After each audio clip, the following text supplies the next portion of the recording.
10, 9, 8, 7, 6, 5, 4, 3, 2, 1. Hello. Can everybody hear me okay? All right. Welcome to the Absen Virtual Production Forum.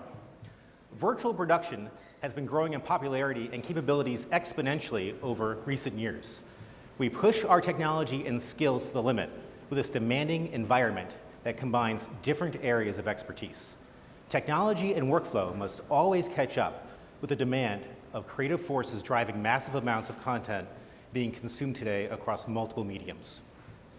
We must always be in a learning mode to stay on top of what the latest technology has to offer and how creative influencers in the studios are using that technology. We bring to you the Absen Virtual Production Forum, where a panel of experienced professionals will present to you and discuss the latest in virtual production from a standpoint of studios, content creation, workflows, and the latest technology that makes it all possible. Let's review today's agenda. So to start with, I wanted to mention that if you need a restroom, the restrooms are located kitty corner in the building. The building is essentially a very large square, and if you go out of our studio 10 or 11, on the opposite corner of the building is where we have our restrooms. Regarding the mask policy, please make sure that you wear your masks when you're in the hallway of the studio, but when you're within studio 10 and 11, you do not need to wear your face masks if you do not want to. But if you'd like to wear them, please do. So we start off with a welcoming speech from Roderick David. And then we move into a virtual production, Brave New World for Chris McKenna. And I'm sorry, crew, can we pull up my PowerPoint slide up on my confidence monitor? Thank you. And then we have, instead of Julian Sarmento coming, we actually have Aaron Daly coming to discuss democratizing virtual production. Then we have Matthew Leland from Four Wall Entertainment talking about scaling virtual production. Then we have a break, followed by Sinan and from ICVR showing the creative tools for creators. And then we have Jongjin An with Ari to talk about traditional truths with virtual environments. Then we have Sean Sheridan talking about total control for LED for in-camera virtual effects. Then we have Adi Ghani from Disguise to talk about simplifying complexity on site.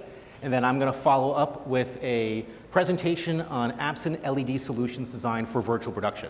So to start with, let's bring up our host, Roderick, and he can give us a nice welcoming speech from Thunder Studios. Thank you very much, Roderick.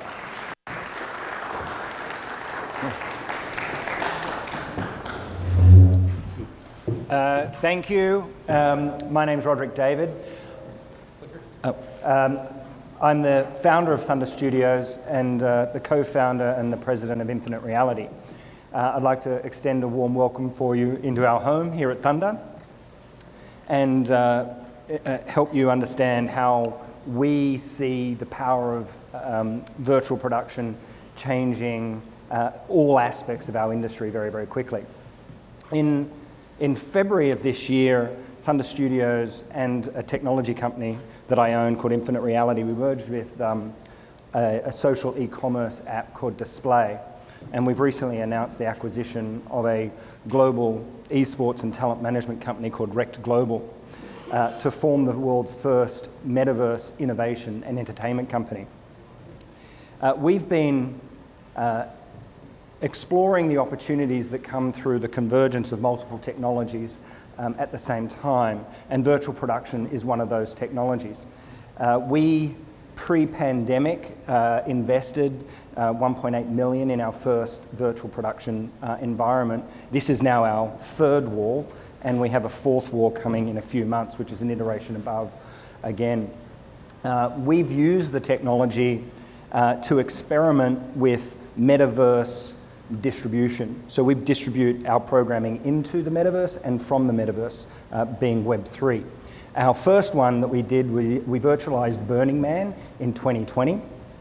And we had 1,000 creators contribute live programming for the virtual Burning Man experience, all concurrently, enjoyed by a concurrent avatar integrated audience of over 100,000. We repeated that also in 2021 with similar numbers. In 2020, in January on New Year's Eve, we did a 5-hour live stream from a virtual XR stage on Twitch for a New Year's Eve hip hop group. It was called Cyberworld, headlined by an artist called Playboy Cardi and backed up by 11 other artists. Again, it was an exploration by us as to how talent in that instance would interact with virtual production tools in a live environment.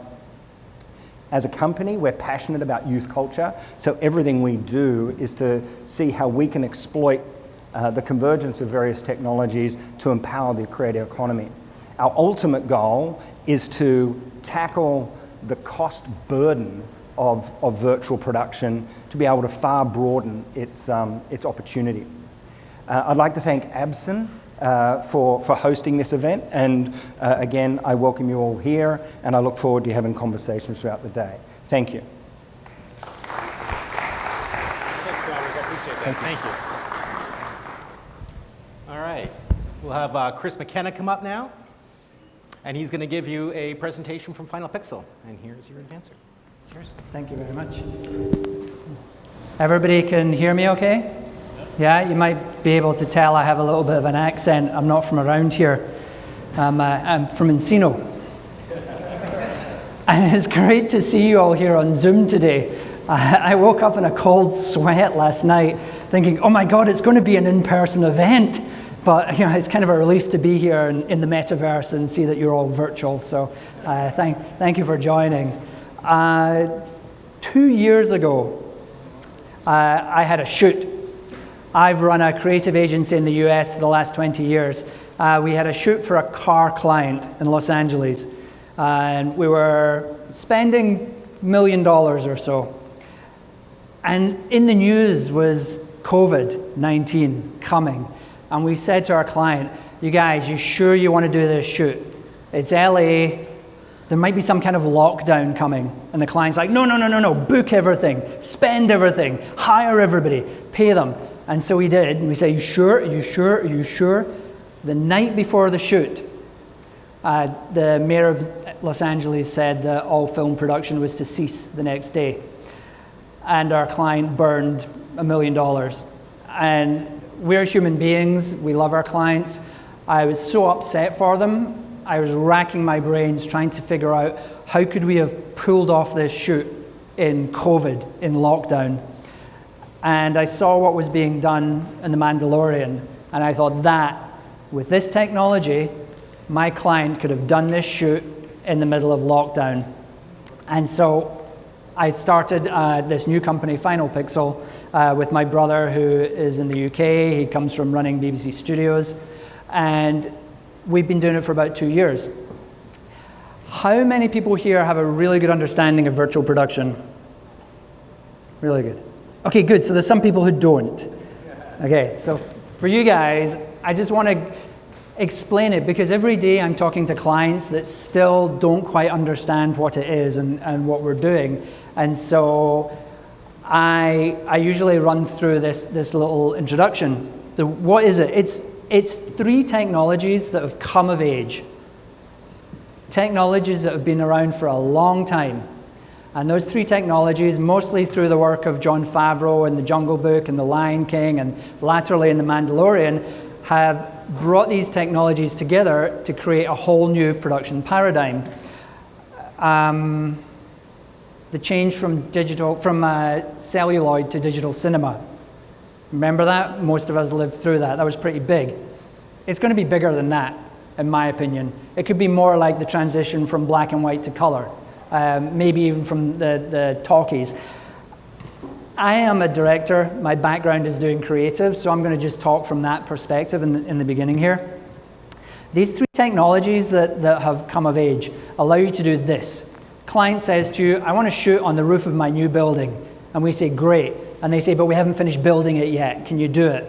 And we say, yeah, give us the architect's plans, give us some drawings, and we will recreate the roof of your building. And this very handsome young gentleman here on this video is going to show you exactly where the real world ends and the virtual world begins. And that is a problem-solving tool. That allows us to do things you couldn't do before in production. And that's the reason why it's so exciting for me.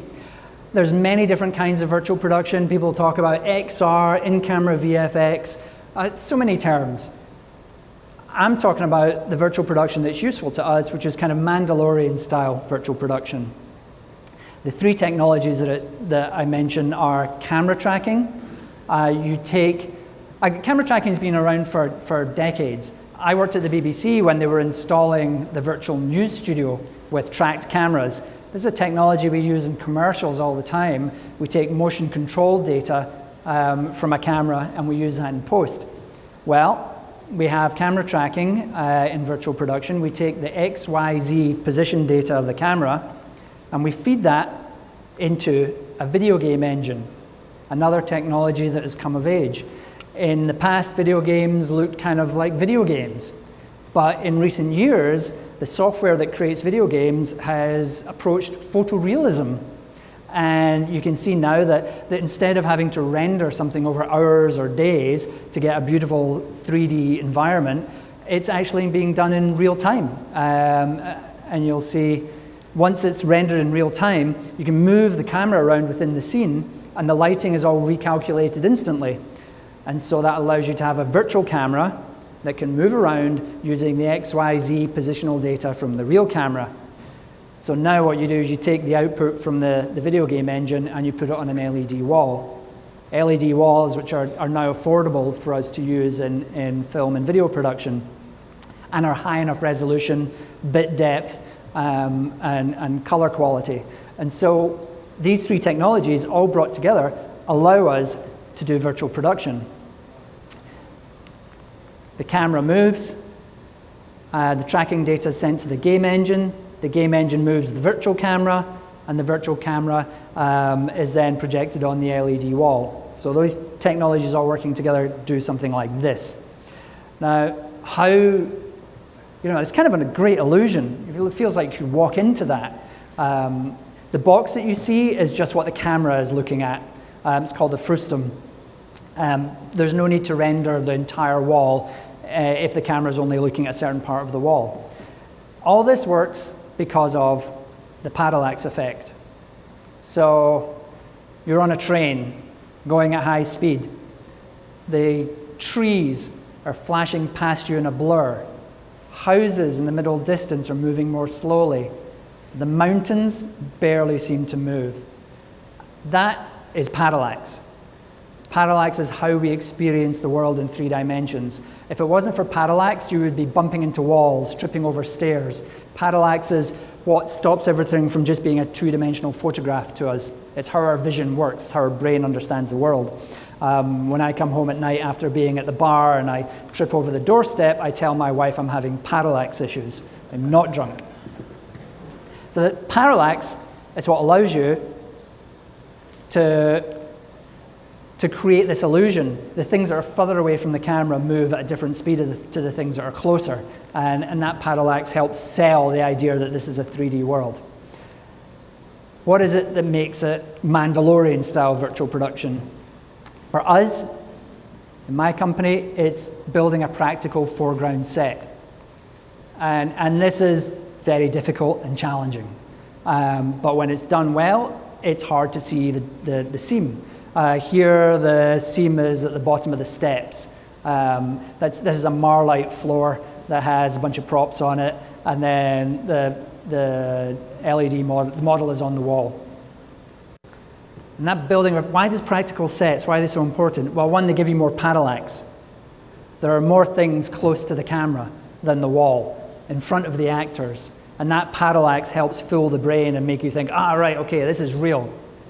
It also allows you to have real physical props that are actually real. Because sometimes what's on the wall can feel a little not photorealistic. Mostly it's out of focus, it's in the background, you don't really notice. But if the stuff right in front of the camera is completely real, you're fooled. You believe it. You know, the vast majority of viewers believe it. You have to watch out for photorealism because we found that clients are now constantly saying to us, "Oh, that doesn't seem photorealistic," and what we started doing is showing them pictures of people's living rooms and say which of these are 3D and which of these are Unreal Engine, and they can't tell the difference. But when they're looking at something, they've been told that it's 3D, they'll immediately say, "Oh, I can see that's 3D, I don't buy it."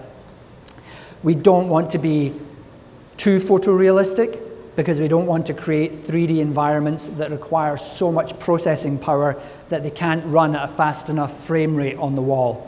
So we're always like walking right up to the edge of photorealism and trying not to go over. We want to be just photorealistic enough. Otherwise, it's not going to be practical. But as technology gets better, as wall refresh rates get faster, chips get faster, it's going to get more and more photorealistic. And in a few years, this is why I'm optimistic, in a few years you won't be able to tell the difference. Here's an example of some of the stuff that we've been doing. This is kind of our reel. Dancing, it's written in the stars. Those are my kids. They're awesome.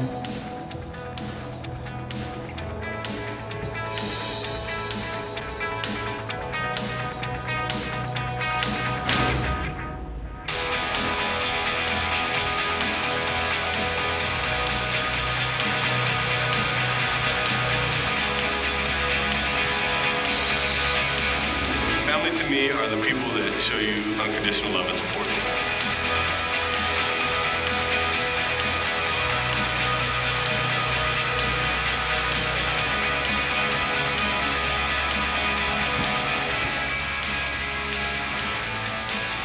Dancing with the Stars will blow you away.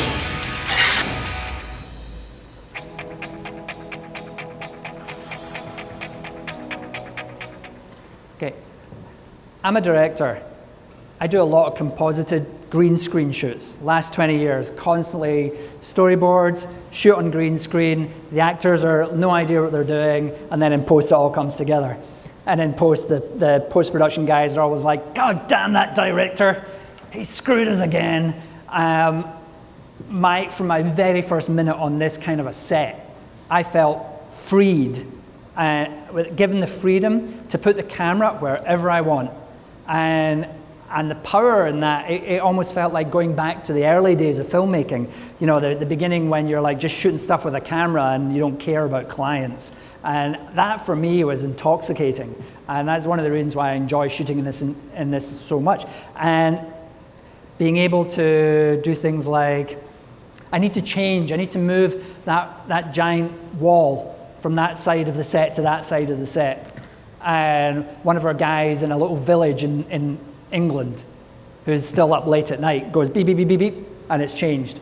And the environment has changed. It's mind-blowing, the potential. But I'm going to go through some of the things that we say to clients. This is not something you want to do just for the sake of it. It's a production problem-solving tool that helps you in certain specific production issues. For example, you want to shoot in a specific location, but you can't afford it, you can't get to it, your talent can't get there. You can do that in virtual production. You want to shoot 4 different locations in one day without company moves. We found this. Our commercial clients love this. We shot 4 in one day. I'll show you a video of that a bit later. And we had celebrities who, okay, they say, I'll give you 2 hours on this day, that's all you get. And there's just no way we could shoot in multiple locations with celebrities. So in virtual production, we get them all on the one stage in West Hollywood, shoot 4 different locations, clients thrilled. Car process, you must have seen so many videos of this now. The car process, compared to doing green screen or back projection, this is just a dream. The reflections that you get in the vehicle are second to none. Really cool. Getting final pixel on set. So if your post-process has to be really truncated, virtual production allows you to shoot, and then it's basically cut, mix it, color correct it, deliver it. You can do it very quickly. and in certain situations that's incredibly helpful. COVID, we've been able to have much more controllable shoots. We're not going into people's houses to shoot commercials. It's been great. And a big one is sustainability. And we're a member of several working parties in the UK and Europe and here, trying to just line out exactly how sustainable virtual production is. The biggest factor in trying to reduce the carbon emissions of our industry is travel, by far. It's the biggest section. And using virtual production, it pisses off directors from the UK that want to go and shoot in South Africa in the middle of winter so they can lie on the beach in between takes. They get really annoyed by it. But this allows us not to have to travel so far to do our production. And if I never see another green screen in my life, it will be too soon. I swear to God, no more green screen. Here's some examples we did with clients. We have a client who always wants to shoot in the same kind of living room. This was for a drink product. And in the middle of COVID, we couldn't shoot in someone's living room. It was impractical. And we said, don't worry, we'll just recreate the living room in 3D. And we did this in a few days. Built a living room that was, we just had one or two photos of the location. We just copied them and made this. Put it on an LED wall, interview the family in front of it, and as I'm telling you now, you could probably go, oh, that looks like 3D. Our clients are like, wow, that's great. Did you shoot in the location? Did you go there? We're like, no, it's a model, and they love it. We had to shoot Dancing with the Stars. The stage is closed to any shoots apart from the show. So we got the CAD files for their stage build, and we recreated it in Unreal Engine, and so we were able to shoot there. This is actually the Tyra Banks spot. What does the universe have in store for this year's cast of Dancing with the Stars? We've already foreseen 2 amazing choices. The rest of the cast will blow you away. Dancing, it's written in the stars. Tune in to Good Morning America Wednesday when all will be revealed. And then the season premiere, September 20th on ABC. Could never have done that. 2 locations with Tyra Banks in one day. She's not going to travel from one place to another, do a company move for this. So we were able to do both of those, and a half-hour TV show for ABC in the end of the day, in a totally different set. We did it all in one 15-hour day, which nearly killed me, I have to say. This is the little clip about this. I recorded 18 pages of dialogue in a day and a half.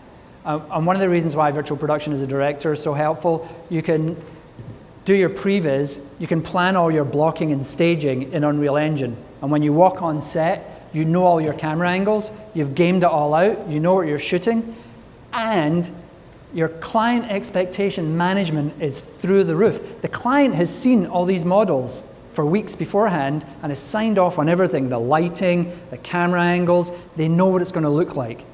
And when you come on set, one of the reasons we shot so much so quick was because they'd approved everything and they saw it all and nobody gave any notes through the whole shoot.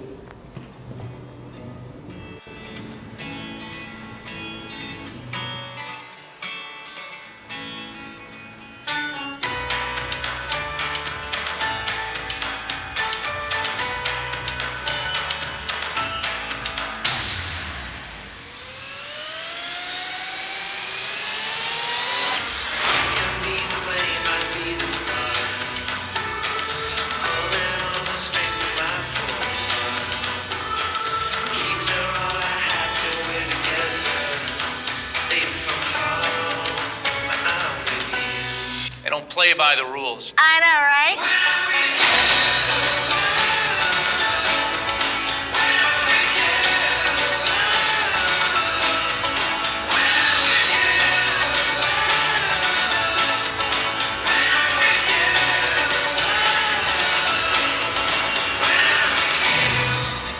Actors love it. Actors, compared to working on green screen, this is a dream for them. They walk on stage, they feel in the scene, their performances are better. They really enjoy this. And then we did a national commercial for Shutterstock recently, which I'm going to show you a little behind the scenes for as well. It also explains virtual production a bit more. This is a hugely ambitious project, but we really wanted to show the huge scope of our library.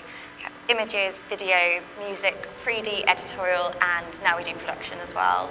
So it's really a kind of reintroduction and reminder of everything we have available that everyone can use. So the idea for this project came from the tagline, 100% Shutterstock.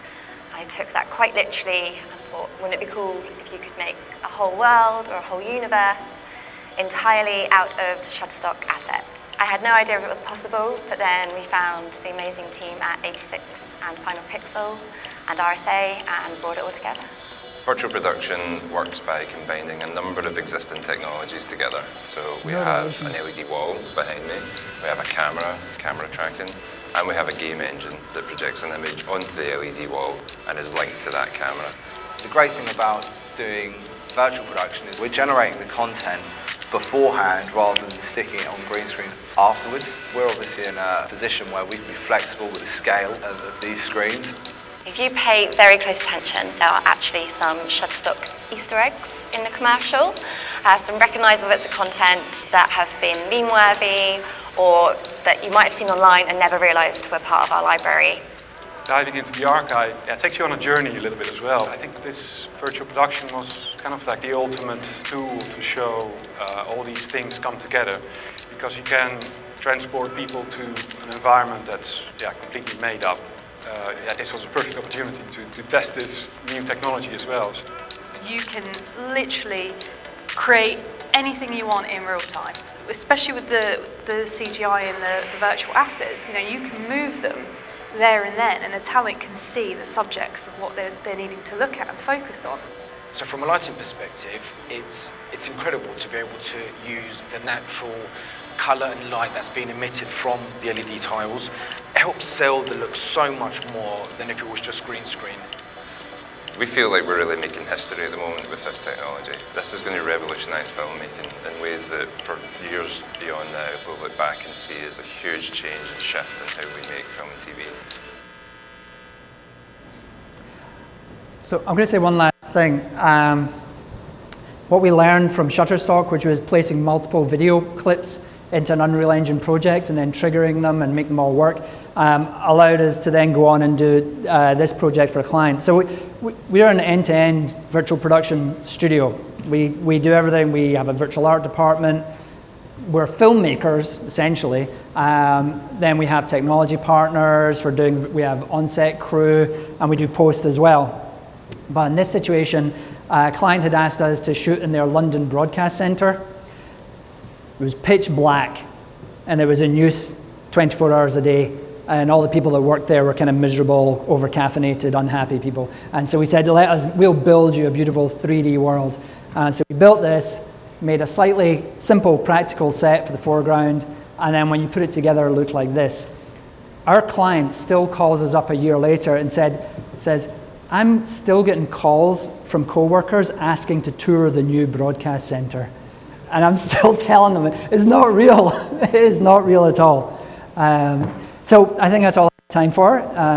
Did you want to have questions? Or yeah? Okay. All right. Chris, thank you very much for the great presentation. Really cool to see everything that you're working on. Very, very nice. So we'd like to open up to the audience a couple of questions for Chris to talk about what he works on. Who has questions? Banks was lovely. That's right. Sure, that was everyone's first question. And was there really no relation with Matthew, or is that actually your brother? That's my brother. Okay, he's our it is your CEO. brother. He's Okay. based in London. Because he looked familiar too, so okay, excellent. Anybody have any questions? These guys most. Oh, hello. So yeah, I was just curious about, apart from Unreal Engine, what are the basic tools you're using for tracking? I saw also these guys and Moses. So yeah. Go ahead. Yeah, I'm going to do a shameless plug for Disguise. We're on the money clock with the client. And the one thing we cannot afford is any downtime whatsoever. A lot of people are doing virtual production and getting their fingers burned and getting their fingers burned with clients. Every couple of weeks I hear a story of something one that didn't go very well and people were unhappy. Everything we've done, every client has walked away thrilled and so excited about this technology, and a lot of that I think is to do with Disguise and the robust nature of their servers. You guys know Warner Media, David Zaslav is their CEO. I had a shoot with him for Discovery last year, and I was told David's going to arrive at any moment and he's going to walk up to your camera and start speaking. You better be ready. I was like, okay, we'll be fine. And him and his entourage walked through the door, 10 people, like strode in with no warning. And at that moment, Disguise crashed. The wall went down. Camera tracking failed. The lights all went off. And I was like, I went to Zaslav's assistant and I said, can you stall him, please, for a few minutes? And she said, he's getting mic'd. When he's finished getting his mic on, he's speaking in front of your camera and you better make sure it's rolling. And I was like, oh shit. And I went over to the guys and I was like, what can you do? And as I was going over to ask them how long it would take to reboot it, it all came back up behind me. Like, wall came on, tracking came on, lights came on. Less than 30 seconds. And I was like, that's why we've been using Disguise, that very reason. Very happy with Moses, we like OptiTrack. We've tried Stipe as well, like Stipe. We love the Brompton processors. And we're just very open-minded to trying new things as well. We have a test stage in New York and in London, and we're just trying out different stuff there. But email me, I can send you like kit reviews, whatever we've experienced, I can fill you in on. Excellent. Well, thank you very much. We really appreciate it. Thank you. Excellent. Let's have another round of applause for Chris. Thank you very much. Thank you. Next, instead of Julian, we have Aaron Daly from FuseFX to give us a presentation. Thank you very much, Aaron. You got the clicker? You're all set? Excellent. Hi, everyone. Yes, that is not me. My name is Aaron Daly. I am the Virtual Production Technical Director for FuseFX. And let me go back one. All right, yes, so we are FuseFX. What we do is we do visual effects for TV shows and movies. We are trying to make virtual production as easy as possible. Now, we may know us from various brands. We are also RSP, we are also Folks, and we are FuseFX. Our entire FuseFX group has over 1,000 employees, and we've won many awards for various TV shows, movies, and the like. Here's some of our work.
Yes, so for many years, our bread and butter has been kind of classic VFX and classic traditional comping, green screen replacements, visual effects that you normally expect. We have locations all around the world through our very brands and all throughout the West Coast. We have a lot in Australia through our RSP. We have Bogota, Colombia, and a lot in Canada for various things. But I'm not here to talk to you today about our VFX work. We're talking about our virtual production work. And if you've seen most show in the last 20 years, you've probably seen some of our work. Here's a short list of our work. But today I'm talking about democratization of virtual production. So, and then we're at the very end, when we have time, we'll do a small sneak peek. So, we all know virtual production's easy. It's not hard. It's all come together.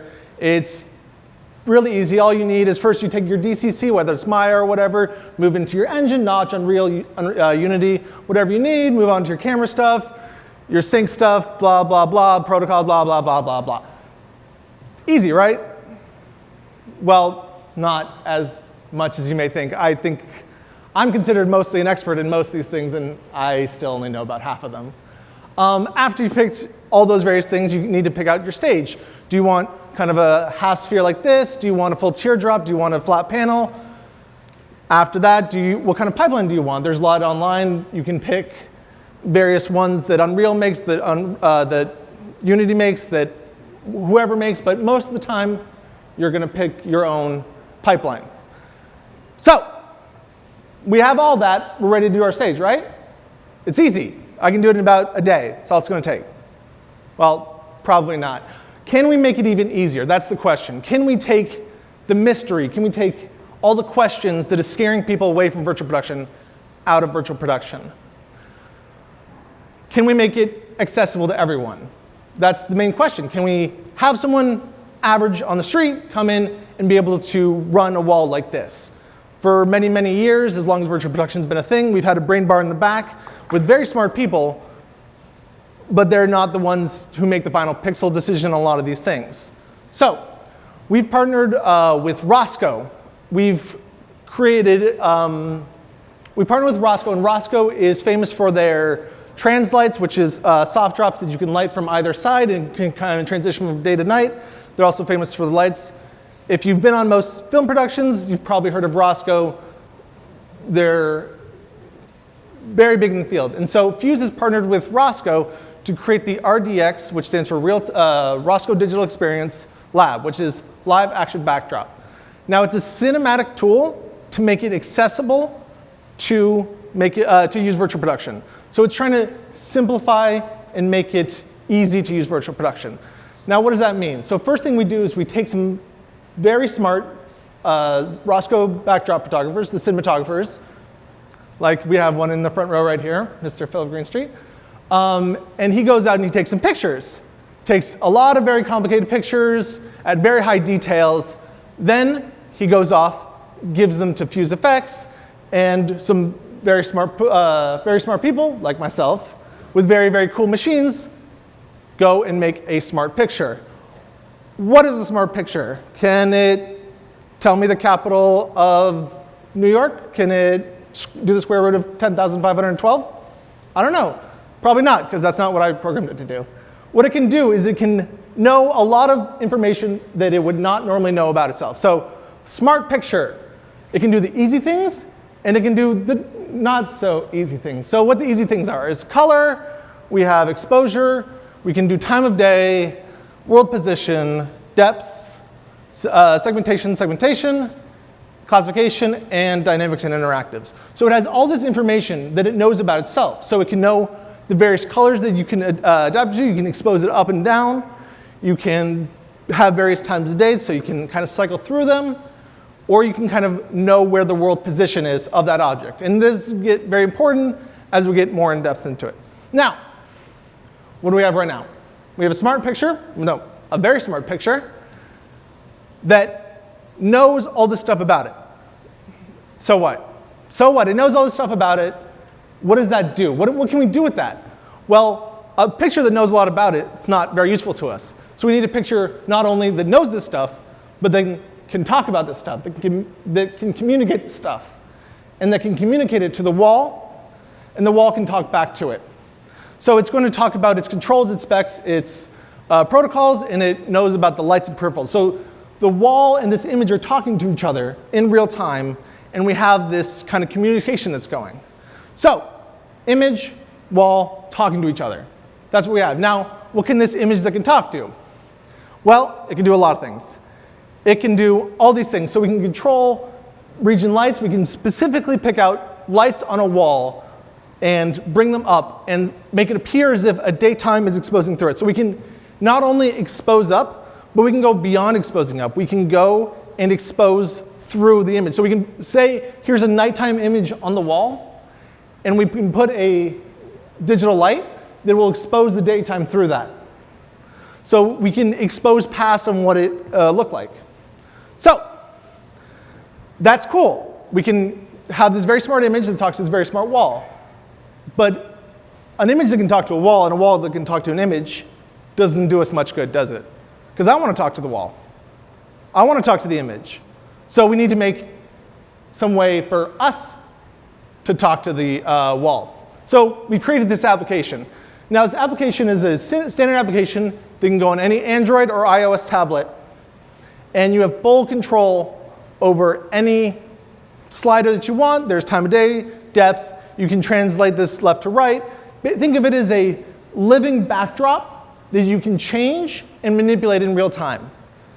So now how do we add to this? So Roscoe has a large library that you can kind of scroll through, and if you can scroll Instagram, you can basically run an entire virtual production stage. That's all that it really is to it. Because you're going to scroll through it, find an image you like, go and click on it, and push it to the wall, and it'll be on the wall in 10 minutes. So you can even say, like, you know, I really don't like that background. Let's check the Roscoe library and see what it's about. So you pull up your phone, scroll through it. I really like New York at this angle. So you change, download it, push it up. It's up within 10 minutes. So our goal for this entire procedure was something that was easy to adopt, easy to deploy, quick turnaround, not expensive, natively photoreal, and all these things. So one of the core aspects that we really tried to search out is a lot of these virtual productions, these productions that are using virtual production are not needing full 3D environments. They need a very interesting looking background, but they don't need a full 3D set. This is something that they just need it to look really, really good. So why not use a photo? Well, we want more control than a photo has. So it's the price point between just a straight photo and a full 3D environment. This will give you a lot of control over what your background says and does, and it will give you a beautiful looking photo because it is a photo. It's photorealistic. By definition, it is a photo. So, who wants to see it in action?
So the astute amongst you will notice that that production was shot in this very room, on this very stage, on this very wall. It is very simple to set up. It's very easy to get started and get rolling, and it is a very fast turnaround. All these shots you saw there were shot in real time, live on set, and we shot way more than we thought we were going to be able to, just because it's very fast to get a turnaround. And you can change your entire background and your entire environment at will. So you can blur out, zoom in, whatever you see fit. It is your image. The idea is to give the power back to the cinematographers. So that was a quick, shortened version of our new Roscoe Fuse Effects collaboration, RDX Lab. This is a quick preview of what Fuse has got cooking up in the future for some of our other things. So the other major thing that is always asked of us is, great, how do we add life to the background set? Because you can create a very photorealistic set, you can create a very photorealistic environment, but how do you make it like come alive? Because it sometimes feels very static, it sometimes feels very planted. So what we've created is this tool that allows you to create digital extras. And so what the digital extras will do is it's high quality digital extras that will dynamically lower in quality as you push them back in the scene. So at the forefront, it is motion captured with, not motion captured, it is photogrammetry stitched together in multiple different angles. As you push back, it kind of degrades more and more, so you can have large populations live on set, and you can have an entire crowd behind you without impacting performance. And so here's a quick demo of that.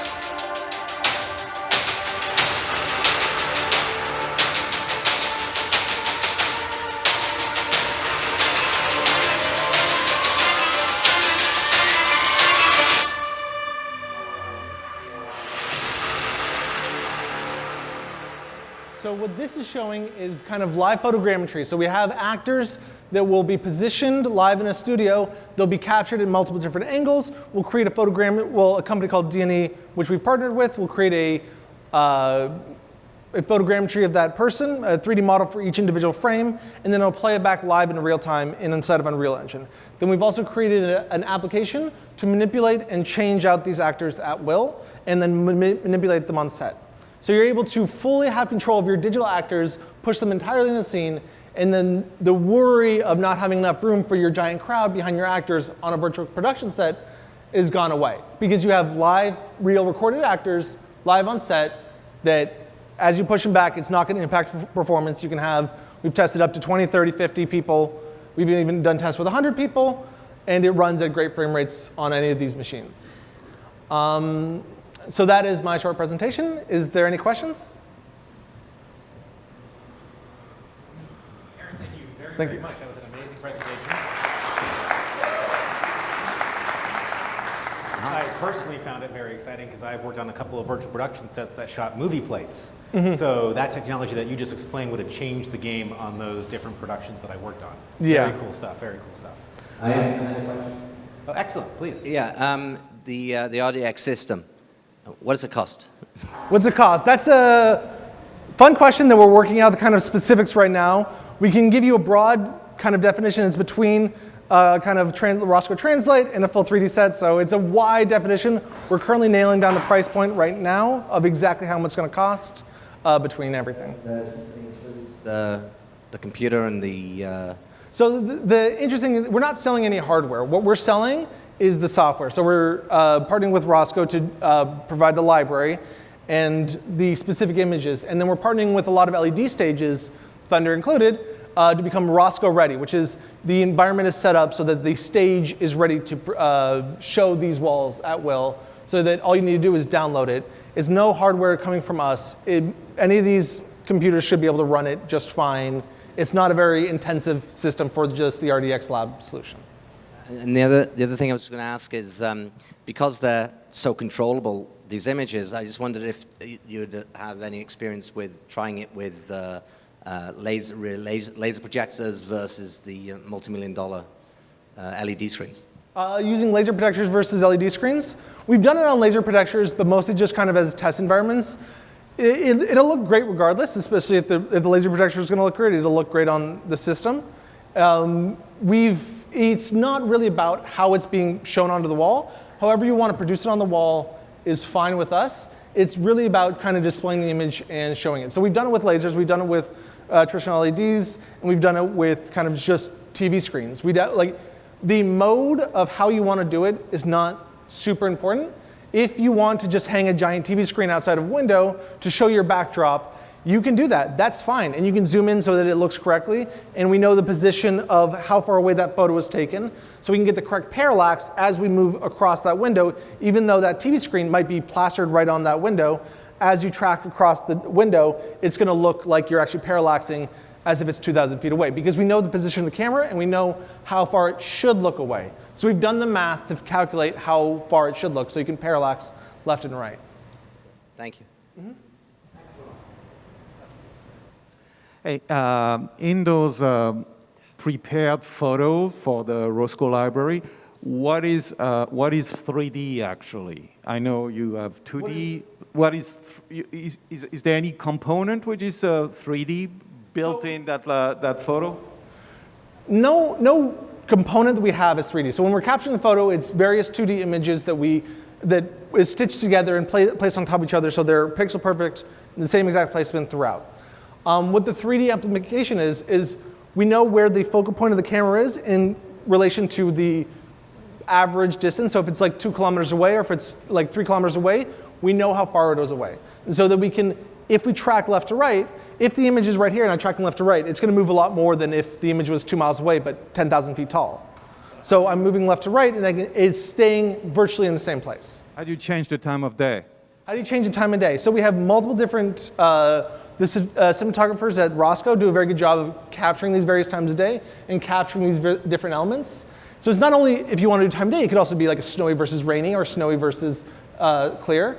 They capture these environments and then they will stitch it together and we can blend it between the two, all the different stages of the day dynamically. I think there's someone back there.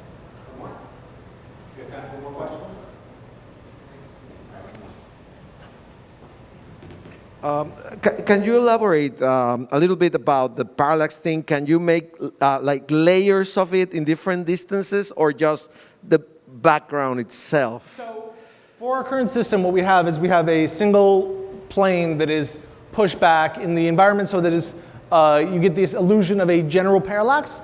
The image will not parallax itself against itself. But we're working on that and it's like on the roadmap for our next potential issues. And second, but we also have a depth map, so you can get the general depth of the image, not necessarily parallaxing against each other, but you can say, I want this light to be occluded by this building. That's definitely possible. I want the fog to roll in across the buildings. That's possible. You can get a depth pass, and you can get a segmentation of buildings. These are all possible.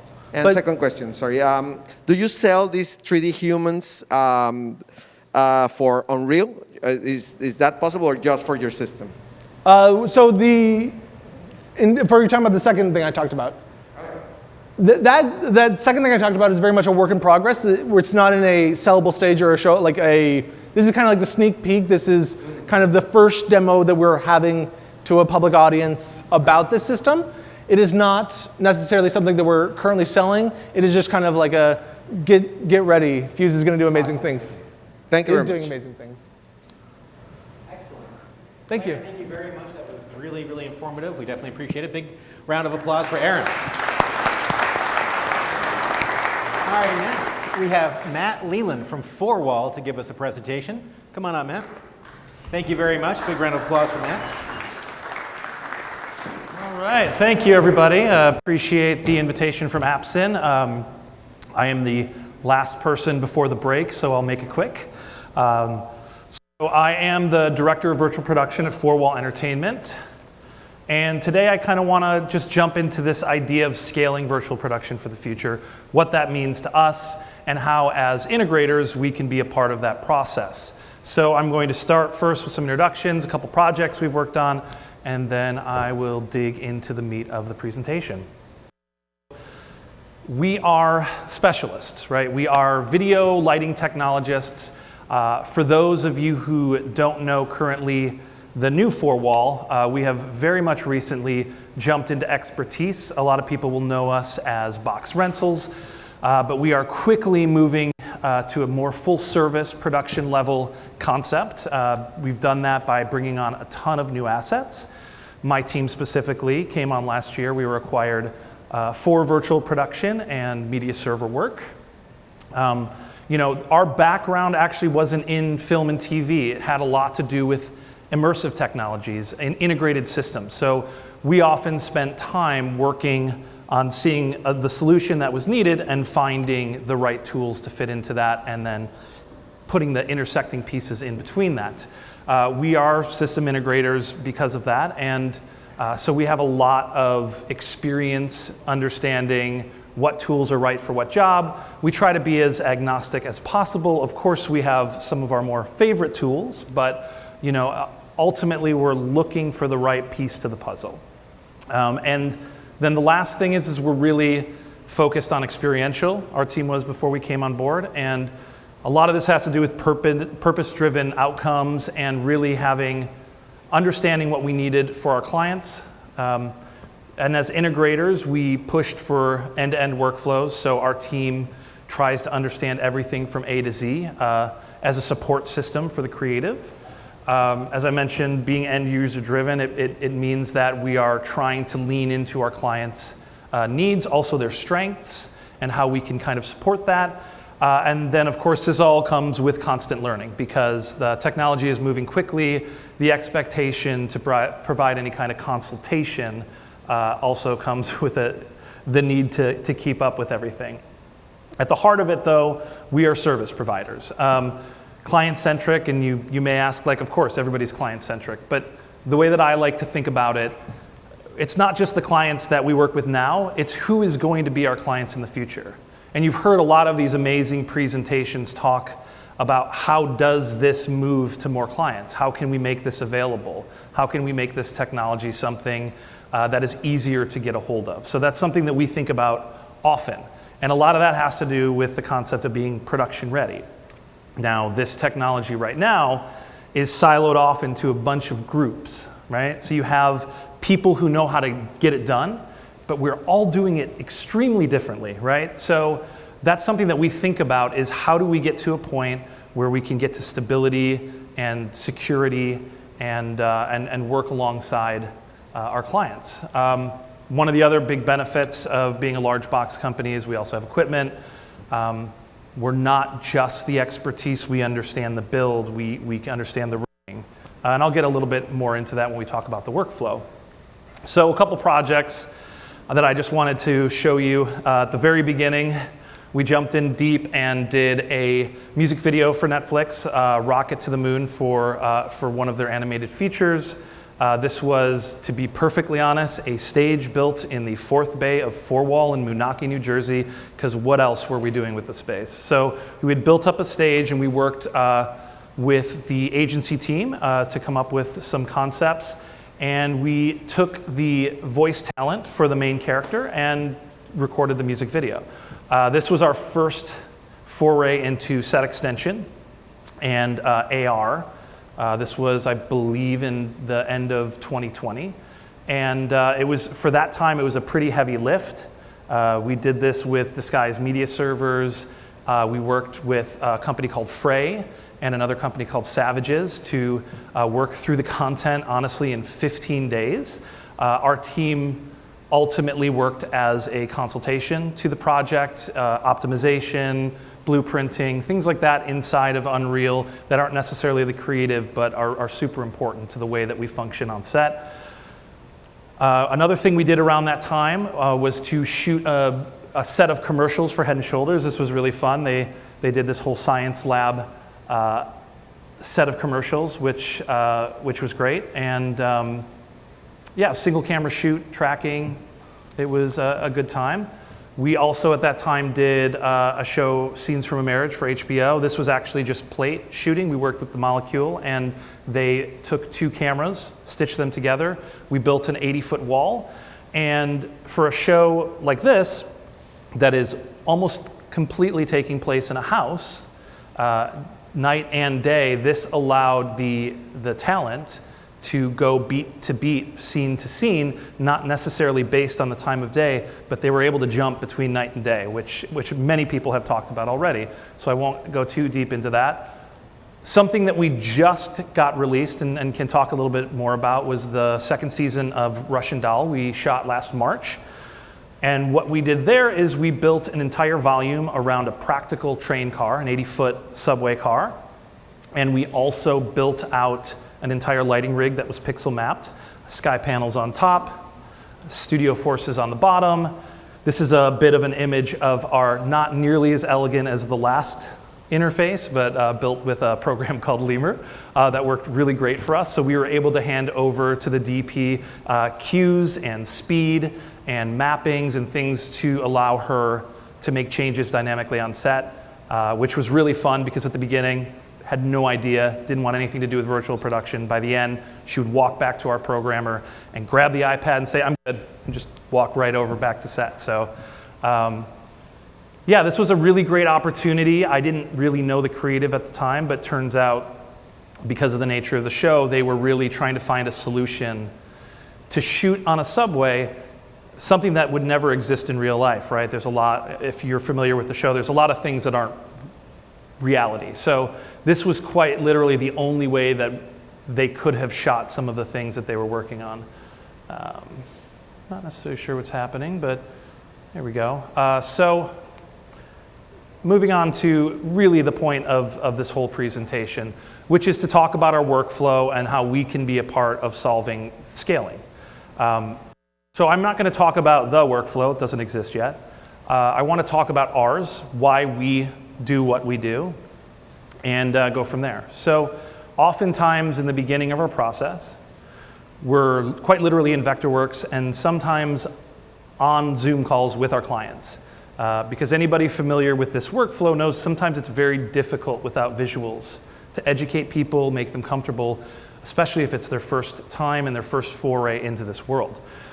So we try to do it visually, showing camera angles, doing things scaled that helps us move directly into production if we in fact do move forward.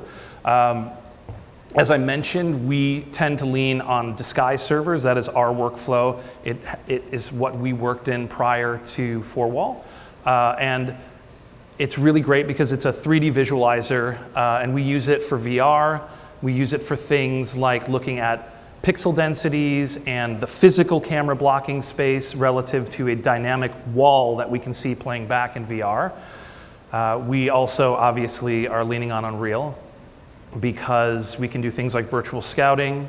We can take the mesh of the stage and the production design and put it all in and toggle it so that we can look at what's going to be real and what's going to be virtual and have a real blocking conversation. And then of course, a lot of what we do too is just design and technical consulting, which is to say networks and playback systems and just making sure everything is set up, oftentimes for other people who are going to be operating. And then of course, when you're on set, there's a million things that we do. We're handling a lot of the camera tracking, calibration, color, media servers, all of these things that you can see here. We're usually having some level of oversight or consultation on making sure that those things are in order. And then of course in post, we're not necessarily involved in that, but there's a lot of things that happen on set that are really important for us to keep track of, whether that's data recording or just straight up documentation. Oftentimes we have to act as a default screens producer. So, you know, you have a director who's in the moment and they get an amazing take. Unfortunately, sometimes we have to be the ones to say there's a little moire back here, why don't we look back at that and maybe look at that shot. But all of that documentation helps them, the post crew, work on everything later. And of course, the most important thing, which we oftentimes don't have hands on, but it's truly content, is the biggest part of the workflow, right? If garbage in, garbage out. So Oftentimes, we just try to be a resource for the amazing creators and storytellers and try to help make sure that from A to Z that doesn't get messed up. So why am I talking about all this? I think the thing that we try to focus on being a big part of 4Wall is what is the future? How do we scale this? And I think that's a really hard question, but I'm just going to talk about some points that I think are important. Self-explanatory, experience and time. You know, we're all going to learn more the more we do it, and we're going to get more information over time. That's pretty much a given. But also there's going to be technology advancements. And for us, the parts that matter the most when we are providing a service that cannot fail is consistency. You know, you have a lot of people on the bleeding edge making newer and newer and newer technology, and you know, we try to be a part of the feedback that is really saying, why don't we slow down for a second? Why don't we make sure that we can debug everything? Like, how can we help you make sure this is consistent? Where can we break it? We oftentimes find ourselves as beta testers and not necessarily co-developers, but you know, oftentimes we want to be a part of that solution. And so we work with a couple different companies and get new releases and things like that. One of the benefits of being a larger company is that we see things early on and can give our feedback. The next thing is adaptability. There is something, for instance, with Brompton technology that to me, figuring out color on a screen is a very difficult thing. And yet there is this role on set that does it every day, right? We have DIT. Why is my LED tech, changing the levels here and there? So something as simple as saying, you know what, how can we live update a LUT on a processor? How can we hand back that technology to the people who already know how to use it best? And it's those kinds of adaptable things and advancements that I think are going to make this move much quicker. The third thing is competition. I like to think of it more as collaboration, but I think the more people doing this and the more successful shoots there are, the more successful we're all going to be. The larger the market's going to grow. And then, of course, standardization. There are so many people doing this in so many different ways, but the building blocks are still the same. And so over time, I think that the technology has to find a little parity, right? So repeatable approaches, things that work over and over again, things that become, standard operating procedures to an extent. And then production level methods, things that we know we can lean on that have been tested, and that, of course, happens with time. And at the end of it, collaboration is the best tool, because as we learn from each other and realize what is working for some and not working for others, we're all going to be able to benefit from that information. And the most important part of how this is going to scale is education. I think we don't really have a solution for that yet. So I just wanted to talk about a few points that we're trying to do as a company.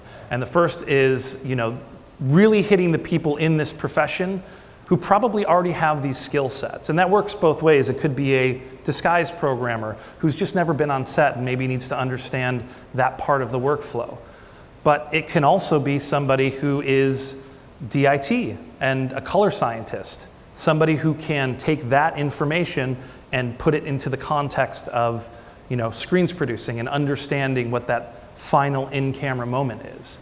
And then there are other people, when I talk about retraining, which is people on set who understand how to make these things. They may not know virtual production, but they know how to be on set and they know how to get to the end of the shoot. And those people may be wonderful opportunities to bring into the fold and show them these workflows. And cross-training is the other part of that, right? What I mean by that is we oftentimes try to put together little sessions with DPs and directors and gaffers, because these are the people that matter. These are the people that if they're interested in how this technology works, then we're going to start getting more calls, right? They're going to start leaning on the tools. So we do our very best to have our stage in Brooklyn be kind of an open forum for anybody to come and see what's happening. And then, of course, long-term collegiate, right? We're going to have to come up with a way to train people who want to do this for a living, but maybe have zero understanding of it. So that is what we see as the future, and appreciate your time, and thank you. Ready for any questions? Awesome. Great presentation, man. I really appreciate it. Yeah, of course. See Four Walls' journey into virtual production and also what you feel will happen in the future. Very fun to hear about. Excellent. So do we have any questions for Matt in the audience? Anybody? All right. All right, very cool. Oh, somebody? I can't see back there. What's he say? All right. Well, oh, got it. All right. I think I covered it all. Oh, great. All right. Sorry, guys. We can't hear the audio up here from back there very well. Well, now we're going to go into a small break for approximately 10 to 15 minutes. Please join us in the studio next door for some beverages, and then we can come back in approximately 10 minutes for our second part of the presentation. Thank you very much. Thanks, Matt. Webster, should we just go? All right. Thank you, everybody, for coming back after our break. We are now ready to begin the second third of our presentation, where we have Sinan Irubi from ICVR and Chris to give you a presentation on what they do. Come on up, guys. Big round of applause, please. Chris Swadek, right over here. Thank you very much. Well, hello everyone. Nice to have you back. We had a great first portion, not session, and now we're happy to kick off the first part of today. I'm Sinan Irubi, Chief Experience Officer at ICVR, and I'm joined by Chris Switek. He's our co-founder and Chief of Product.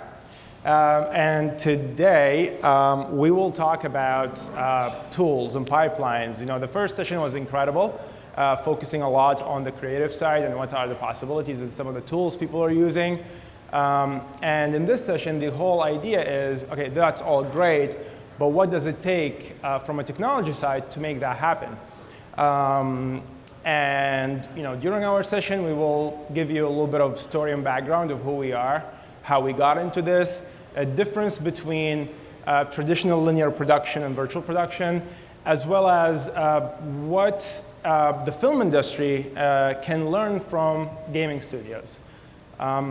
So starting with the story and background, ICVR, who's ICVR? Well, we are content creators. We come from the game development industry, focusing on interactive narrative-based content, mainly specializing in both Unreal Engine and Unity. And in the past few years, we've branched out of the gaming industry, even though it's still our core business, into different industries, including media entertainment. And the way we were introduced to it is actually by creating photorealistic digital humans for VFX houses and major studios to be used in post-production at the time.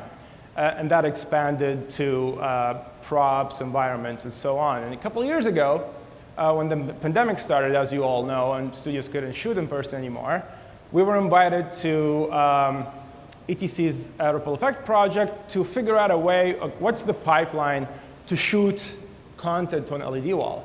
And so that was how we got into it. And from there, we worked with a bunch of some of the best vendors in the industry today on figuring that out, working with creatives. How does Unreal Engine fit in? What does it take to operate an LED wall? How to optimize content, and all of that good stuff. So during that process, we have realized what you see here, which is in productions, you have a production team working, and as well as you have different side, which is studio technology divisions, who are kind of together, but not really.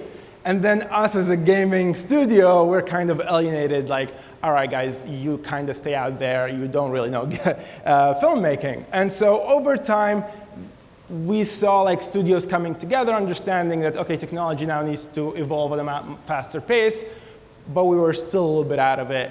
And thanks to Jon Favreau, James Cameron, people like them who actually emphasize on the role of game engines and how important it is, then we were invited to the dinner party and be like, all right, guys, tell us how to do this.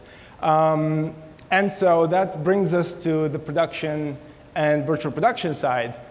Chris here now will walk us through what's, that's kind of, you guys are all familiar with this probably, which is a linear film production pipeline, and how that basically evolved over time using game engines to the virtual production part of it.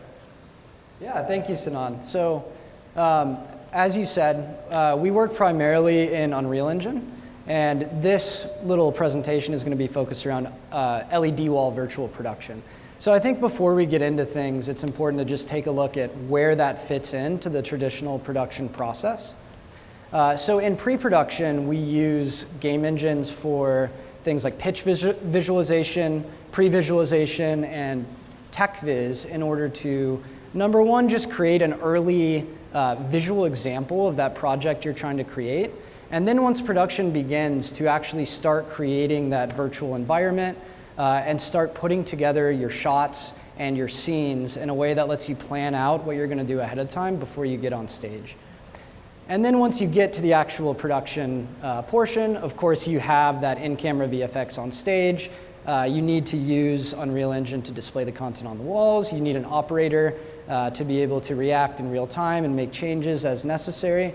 And then you need to be able to take that same content that you worked with and bring it all the way through the pipeline to post-VFX, where you can add some additional higher quality effects on top of the stuff that you've captured in camera. And throughout this entire process is pipeline and tooling. Creating the pipelines, the infrastructure, the tools that allow the content creators to make what they want to create as they move it between a million different pieces of software. And then also the pipeline to actually get that data from point A, B, C, and all the way to the finished product.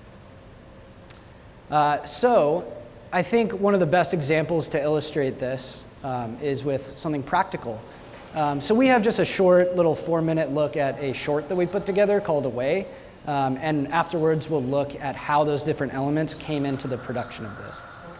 Plus, it's probably more fun than listening to us talk the whole time.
All right. So to summarize, we'll take a look at in the context of this project, previs. We'll also take a look at virtual scouting, which was not mentioned on this chart. We'll take a look at TechViz, the in-camera VFX portion, post-VFX, and the overall pipeline and tools that enabled us to put this together. And one note, too, is that we shot this little short film in one day. It was a very long day, but we were able to get a lot of coverage in terms of shots and layouts and different scenes. So a lot of the things, especially previs, TechViz, that went into this was really critical in allowing us to create that. One of the first things that we did as we started building these environments is go in and do virtual scouting in order to determine exactly where we want to shoot things. The forest environment that you saw there is procedurally generated. So there's actually multiple square miles of terrain in there, and they weren't all created by hand by artists. So that there was that big exploratory process of going in and kind of looking at stuff that we hadn't necessarily seen before and trying to get that creative inspiration in terms of where to shoot. And a lot of the tools that we use in traditional game development went into creating environments like the forest and then the cyberpunk city scene that you saw in the second one. And you can also use VR scouting with a virtual reality headset to enable this to look a little more indicative of what you're going to see on stage when you actually get there to shoot. At this point in most productions, you've probably been looking at your environments and scenes on a small little monitor, and it's hard to get a view of those in context of what you're going to see later on, and using a VR headset can help a lot with that. Next up is the previs portion of this project, where we went in and used very early versions of this environment, really rough kind of layouts of the characters and placeholder assets. But the main goal of it is just to determine your shots, figure out what your lighting is going to look like. And then the goal is once you get on set, you'll know exactly what you need to be doing in order to get the almost rough cut that you're able to plan out ahead of time once the previs process is created. Next up is TechViz. So previs is more focused with creative development of the scene, just in terms of shots and environment, whereas TechViz is about more of the technical elements, such as stage position and size. And by stage, I mean your practical stage and your LED wall, as well as things like your lighting, blocking of the talent and crew, practical set that you see here. So this is an example. This was actually for a different project, but the process is the same. This little red arc that you see represents the actual LED wall. And this is based on a LiDAR scan, so it's 1-to-1, the same size. And then everything you see in front of that wall is a little mock-up of what our practical set would look like. And you can see on the ground, it's actually a little diagram that we dropped in, a piece of paper sketch that was done by the director, kind of indicating how he wanted to build stuff. So we can stick that right in there, build the practical set on top, and get a really good idea of what it's going to look like with what you see through the wall behind it, as well as the foreground. And with this, we were able to figure out things like where are we going to place our practical lighting. So we were able to get some space to the left of this frame, like center stage, run the lighting in from there, make sure that it doesn't shine on the wall, things like that. And then in-camera VFX, which is the fun part, of course, actually getting on stage and shooting all of this. And while we went in with a pretty good idea of what we were going to work with ahead of time based on the previs, we also expected to have some sort of creative inspiration and find some things in the moment there. And that's why it's really critical to have a good Unreal operator on set, somebody familiar with game engines, who's able to make these creative changes and work with the director and DP to make that happen. And with this, we really wanted to test out two things. We built these sets side by side on the exact same stage right next to each other. So as soon as we were done shooting one half, we were able to just pop over to the other and get started on that one as well. This first scene, the forest, demonstrates for us trying to mix together practical and virtual sets in a seamless way, which is really important, practical set design for LED walls. And then the city scene, we wanted to look at our little trick of using this treadmill to simulate motion in a really small footprint set.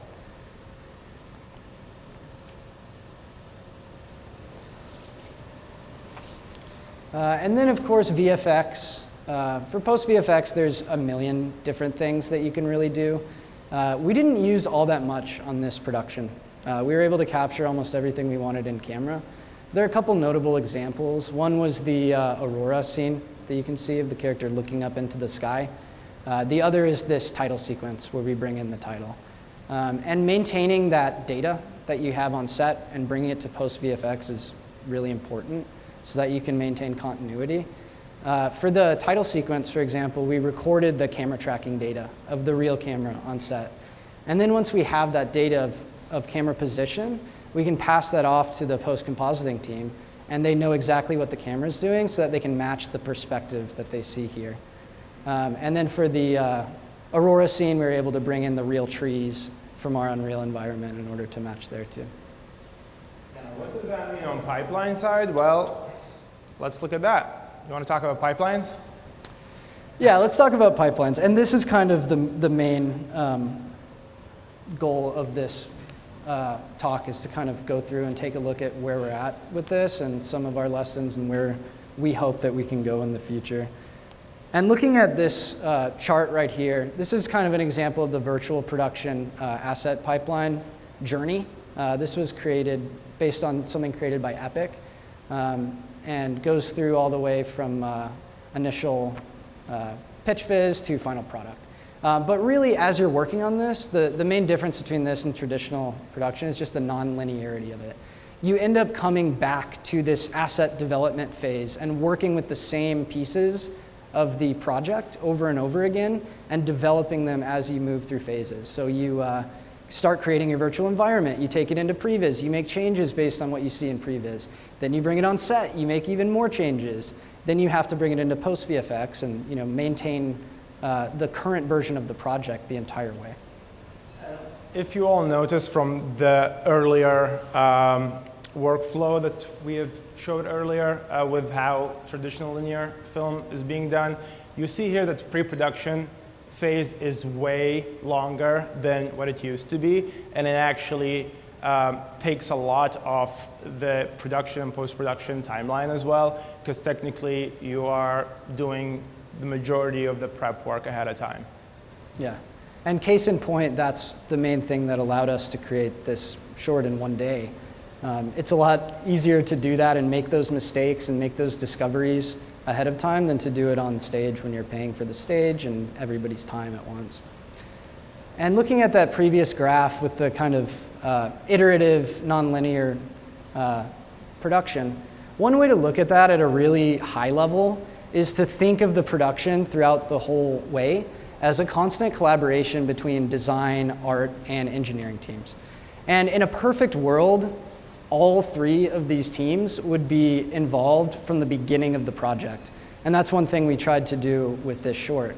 As you guys know, some sort of creative scenes are not as well suited for LED wall shoots as others. Some things are almost impossible to shoot on LED wall. So if you're going into it with the idea of heavily leveraging an LED stage, then you need to account for that creatively and know what types of things work well and what don't. And that's why communication of the creative team with the engineers and the artists is super important. And on the engineering side too, one thing that we've really noticed is this part is often overlooked. So everybody knows how design and art work together, but engineers are the ones that build the pipelines and create the tools throughout production that empower the designers, the creatives, and the artists to do what they do and make sure that everything runs smoothly behind the scenes.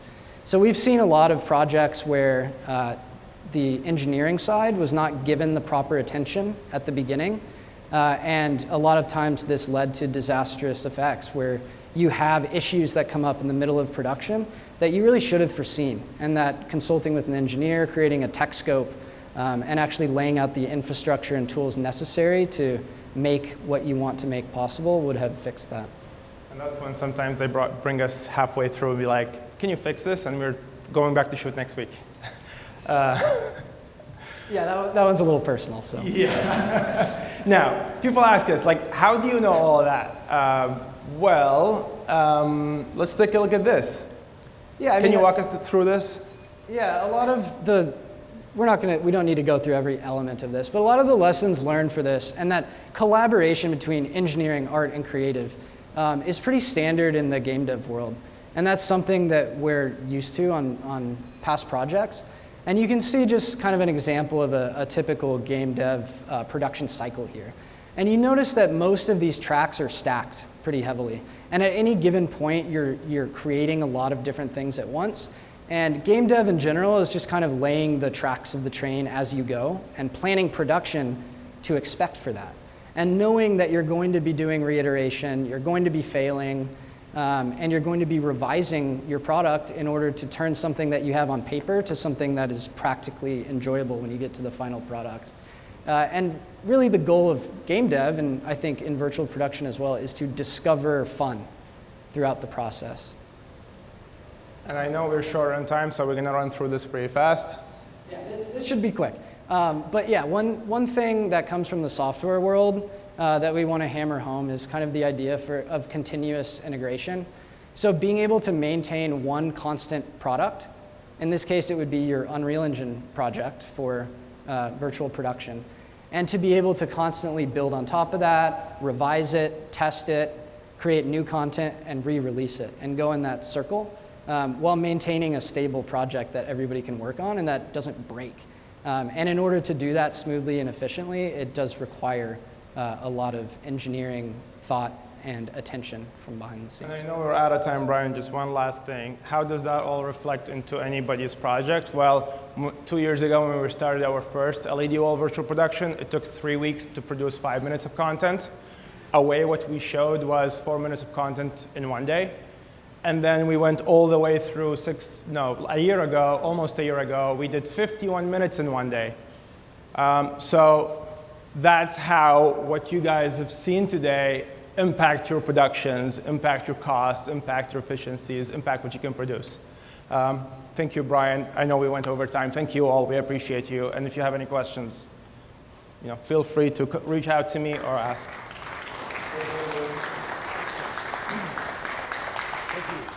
Thank you very much, guys. Do you have any questions for Chris and Sinan? Yeah, come on up, guys. I can answer it, I guess. Yeah, let's open up the audience. Chris, you go. Sure. Do we have any questions for Chris? All right, well, I guess you guys did an amazing job. I really enjoyed your presentation. Thank you very much. Thank you, I appreciate it. Excellent. One thing that I did love about their presentation was the scene where the actress was walking on the conveyor belt. One of the very first examples of virtual production is Eyes Wide Shut with Tom Cruise from the late 90s. And he was actually walking on a treadmill in front of a projection screen, actually. So that was a really cool shot that just brought me right back to the early days of virtual production, kind of an homage, so to speak. Very, very cool. I also loved the concept of being able to create so much footage in such a short period of time. Very, very cool. So next we have a really cool presentation by Zhongjin An from ARI. Thank you very much. Here we go. Here's your answer. Thank you.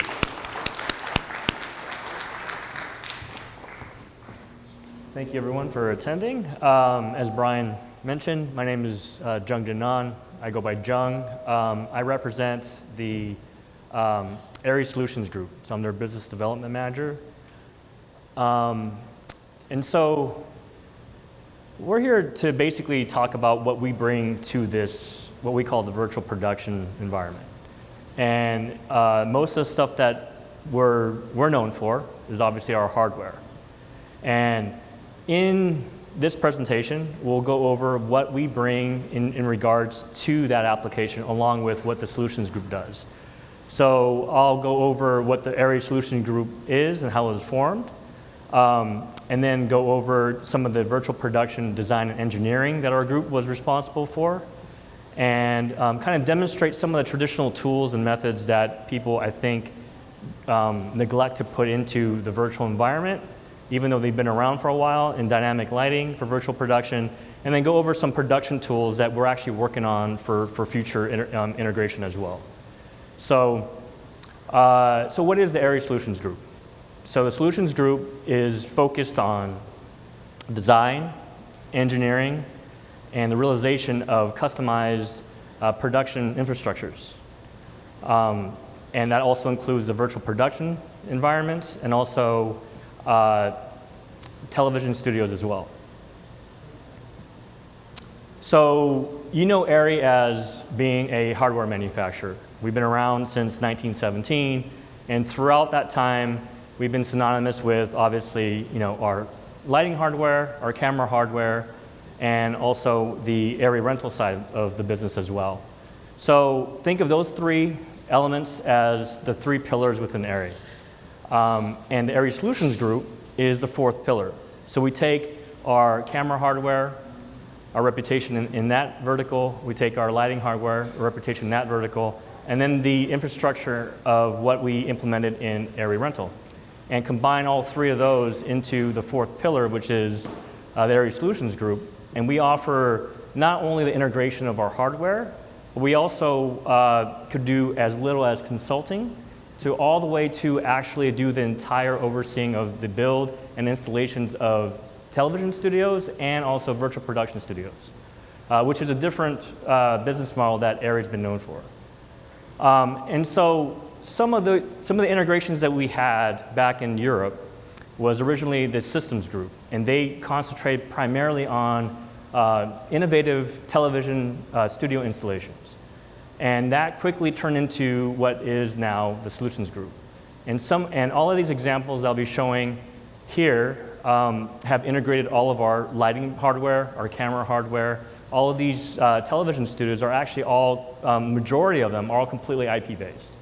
So as you could tell from all the designs and the implementation of our hardware, each client has a different requirement, a different need for not only our services, but also our hardware. And that brings us to what the Solutions Group has done since their formation. So we have a couple of known virtual production design and engineering installations. One's going to be, basically a big example is going to be the 1899 stage for Netflix in Germany. But we also have, obviously, other implementations where it's really crucial to our business.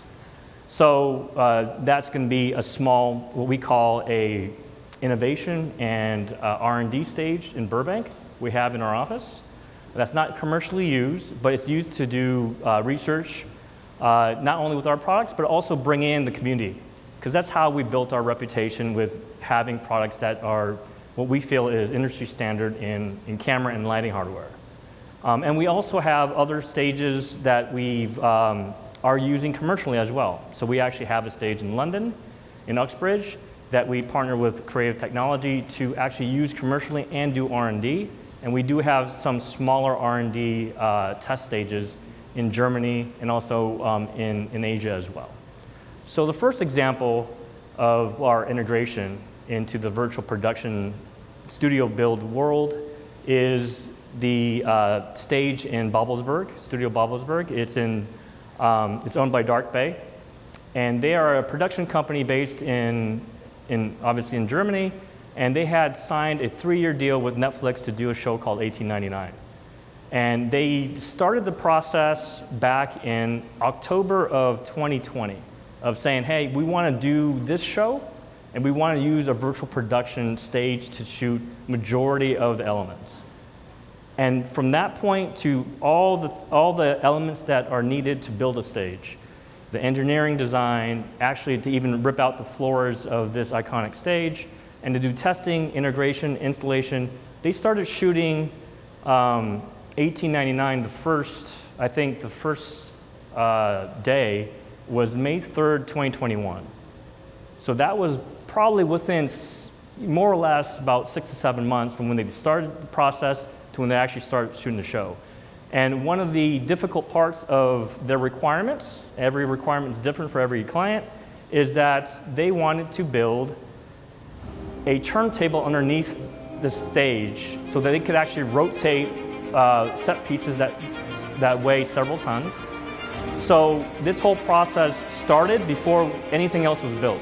So they had to rip the ground out, And then they had to basically put this large, I believe 67-foot diameter turntable that could turn 25 tons of material in less than 3 minutes, going 360 degrees. So that was one example of the requirement, and to kind of give you an idea of the scope of this particular stage itself.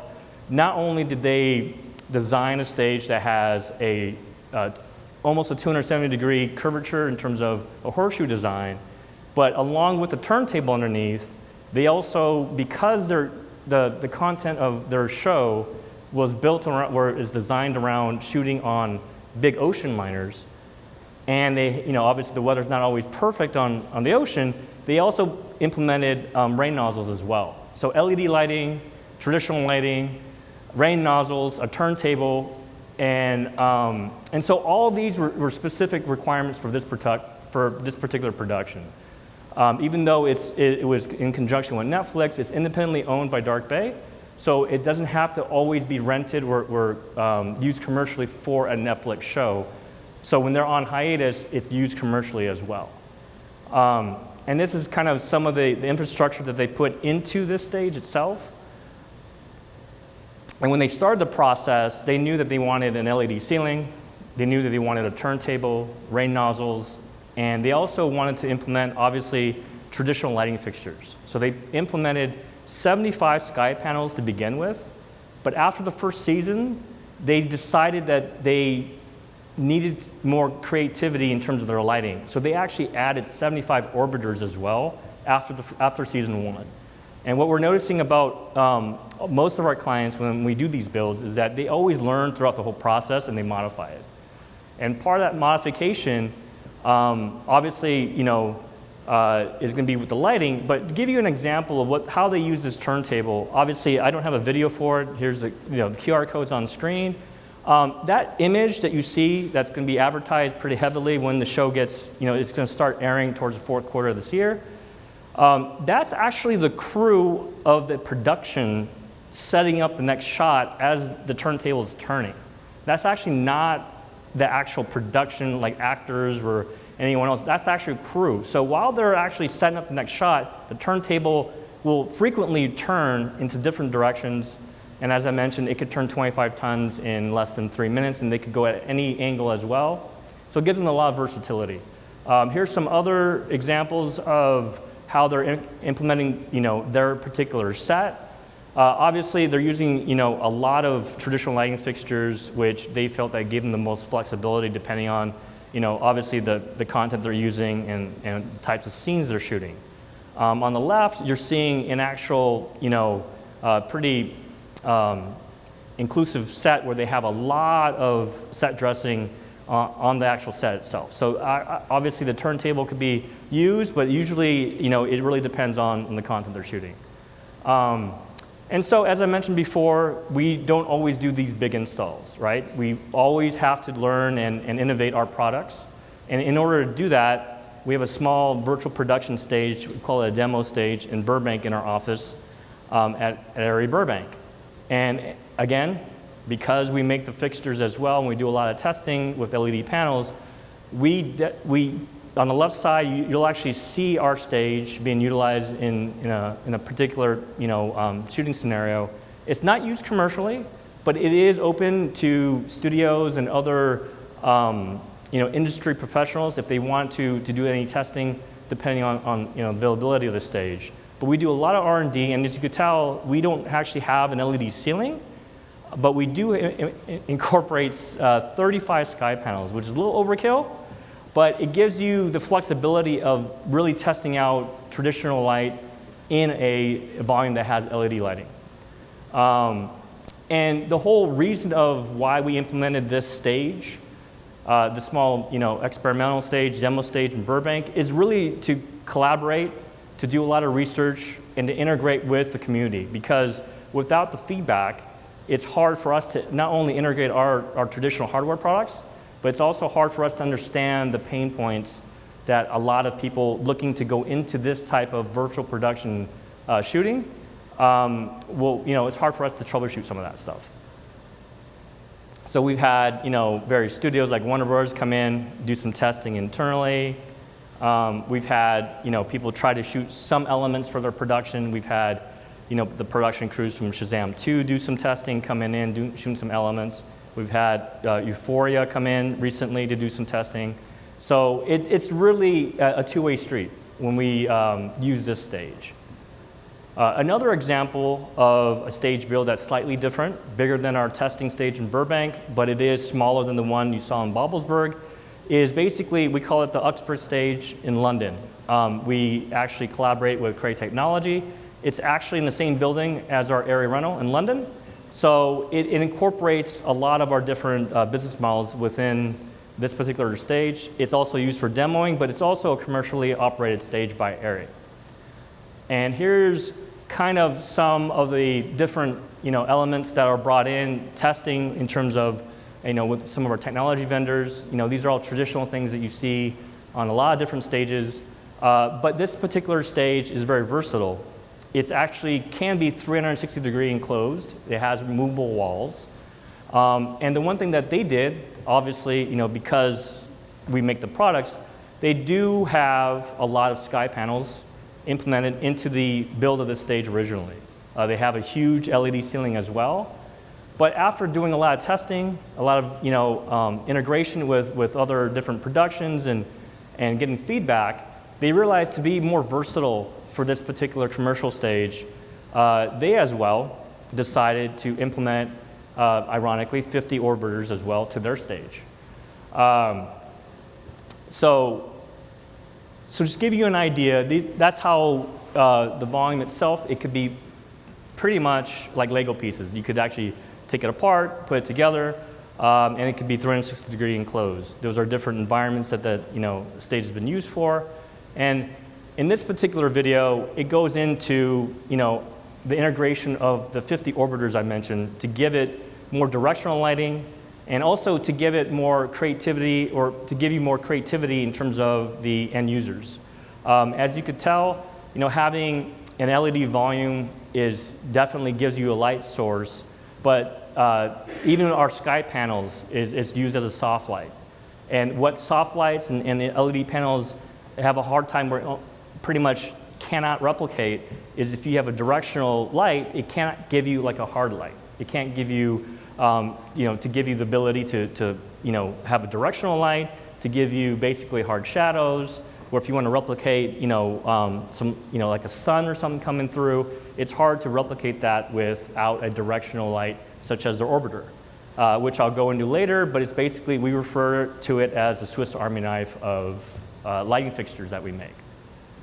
So as they integrate all this into it, the one thing I did not mention is that this stage is also completely, it's not ground rigged, it's actually hung. So it gives you the versatility as well. So when you hang a stage, if you're shooting low angle and want to shoot, it gives you some versatility as well when it comes to that, but also with space. It makes it easier if you have the weight capacity on the ceiling to hang, not only the lights, but also your stage as well. So here's some examples of what it looks like at our stage right now with the 50 orbiters implemented into the stage. And that kind of goes into the next topic of dynamic lighting. It's been around for ages. We've discussed it with a couple of colleagues here. A lot of people use DMX lighting. That protocol has been around almost as long as I have. So it's been around for a long time. So what is dynamic lighting? So essentially, it's any lighting parameter controlled remotely, right? So it's usually Ethernet based. DMX is very popular. ArcNet's popular. So how does this really apply to what we bring, and how does it work into a virtual production environment? So here's a kind of a rough sketch of how we've been implementing it, not only at HPA recently, but at NAB.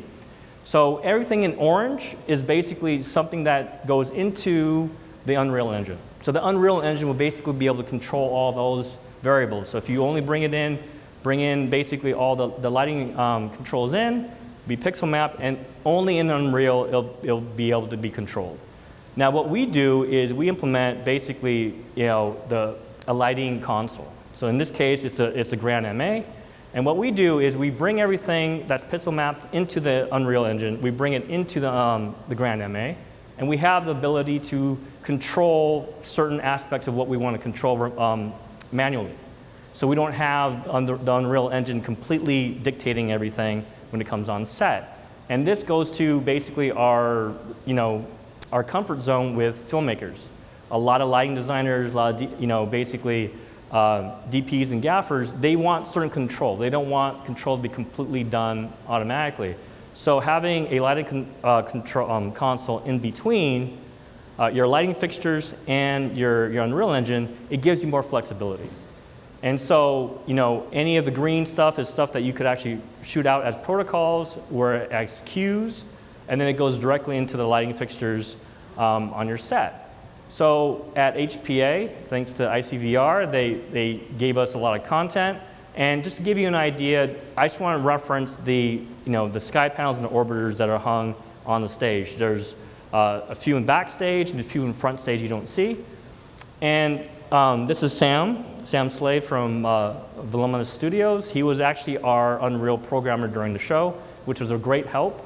And this gives you an idea. The first clip was none of the lighting fixtures were on. This one, not only the lighting fixtures are on, but basically we actually automated going day to night, and we had someone manually controlling the intensity and how fast the lights are being reactive in this case, or dynamically controlled. And so why are our products suited for this? So basically using a lighting fixture, a traditional lighting fixture gives you a broader spectrum of light. So especially with skin tone, which is vital if you're shooting in a volume with different skin tones. So basically I'm going to reference an article by Noah Kadner. This was done through American Cinematographer back in December of 2021. And Greg Keefe came in from the ASC and did this test. So they kind of basically tested what it would look like in a volume with a traditional light, LED panel, and then obviously just a traditional lighting fixture.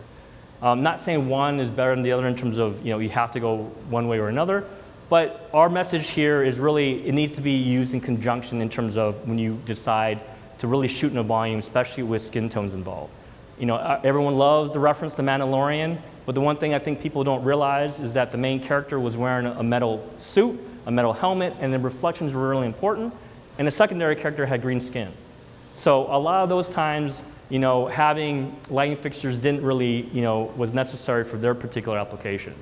And as you can see here with different skin tones, you just kind of get a better understanding of where most of the LED panels tend to favor red a little bit. So, basically using it in conjunction with lighting fixtures, it gives you a really good rendition of light on skin tones in the volume. So at NAB, we did not only that example, but we also tried to do reactive lighting as well. So this was an asset from Silver Spoon, and I didn't have the video for it, but basically what you see is we actually had the content actually have the sun move through the content in the background with the with the windows, and then we actually programmed through the Grand MA, replicating that with one of our orbiters and casting a hard shadow on our actor. And so basically both the sky panel and the orbiter, they both have the ability to calibrate, to have basically calibration on their lights. So it makes it easier, a wide spectrum of light as well. So I know I'm running out of time, but there's two quick things I wanted to mention. We're always going to be trying to innovate and make things easier on set. So one of the things that we've done is we've actually created a free plugin using obviously very certain cameras, but using our UMC4 or little module, and it gives you all the camera metadata to go right into Unreal. And even when Unreal 5 was released, I believe April 5th, our plugin was actually updated 9 days later. So if you want to download this, you could look through it. And then one last thing is color management. I know this is a tricky subject. A lot of people have a hard time replicating color. What we're trying to do is we're trying to come up with an internal solution for that. And it's a work in progress, but without color management, you'll correct one color issue, and then it could spring up 2 or 3 different ones like whack-a-mole in terms of what it could give you. And a lot of things could be hardware and software based when it comes to color management. But basically, it's a work in progress. So just know that we're always constantly trying to streamline the process using our hardware and our services as well. And with that, appreciate the time. Thank you. Excellent, excellent. Thank you very much. Do we have any questions? All right, here we go.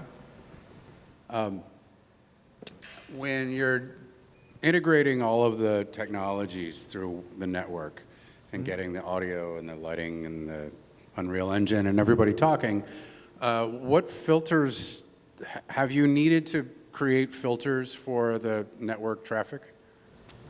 So you're talking about filters for the lights, right? No, programming network traffic filters. Have you had problems with the amount of network traffic crashing the system at all? You know what, we've had a lot of pain points when we did a lot of this lighting integration, but the lighting part of it wasn't really any of that. It was really having too many so-called ideas stacking on top of each other. So if you actually streamline the whole process, we've never had any issues of it crashing. Okay, thanks. Question right over here. Thank you, Devin. What do you think would be the best solution for the direct sunlight instead of the orbiters lined up on the ceiling? Well, I mean, if you want to have it realistic, we try to mimic obviously what's going on in the background. I believe, I'm not an expert in Unreal, but I believe that they do have a virtual lighting fixtures as well in there. So, but for us, the orbiter is the only solution we have internally that could give you a directional light. So, sky panels we have here, these are all soft lights. It'd be hard to replicate what a sun would show you, especially with casting hard shadows. Yeah. Thank you. Oh, yeah. We get a microphone right up here. With Unreal Engine, you do have great solutions for directional lighting in Engine. However, if you're trying to light an actor or a physical prop, that's not going to do it justice. You need the practical lighting. So it depends on what you're trying to light. Yeah. Thanks. Excellent. I was able to use the orbiter lights recently in Spain at a little virtual production demo that we did with Absen and Ari, and I had a lot of fun working with those orbital lights, and they were very bright, very powerful, and a lot of programming options. So we very much appreciate working with Ari and all the support that they give us. All right. Thank you everyone. very much. Excellent. Great presentation. All right. Up next, we have Sean Sheridan with Brompton Technology to give us a presentation on his tech. Thank you very much, Sean. Thanks, Brian. All right. Thank you. I want to give a little shout out to the audio guys. If everybody doesn't know, audio in an LED volume is insanely difficult. Audio in an LED volume with PA is ridiculous. So good job, guys. I'm with Brompton Technology. If you don't know us, we are an LED processing manufacturer based in London, kind of born in the fires of live event production and concert touring. This is our 10th anniversary. We've been delivering products for 10 years this year. And cool side note, those first processors are still in rental inventories, still being updated today. So I like to think we make a robust, battle-ready product, and it's proven its worth in this space as well. So I'm going to talk about that a little bit. I'm talking about total control of LED for in-camera VFX, and what I'm talking about in terms of control is control of your image. To start off that conversation, we need to start at the beginning of that, and for us, it's calibration. And to begin that calibration conversation, I want to go back to what was previously the solution there, and we call it legacy calibration. The legacy calibration process, just on a very high level, the idea was you had sort of an off-the-shelf calibration system. You pointed it at your panel.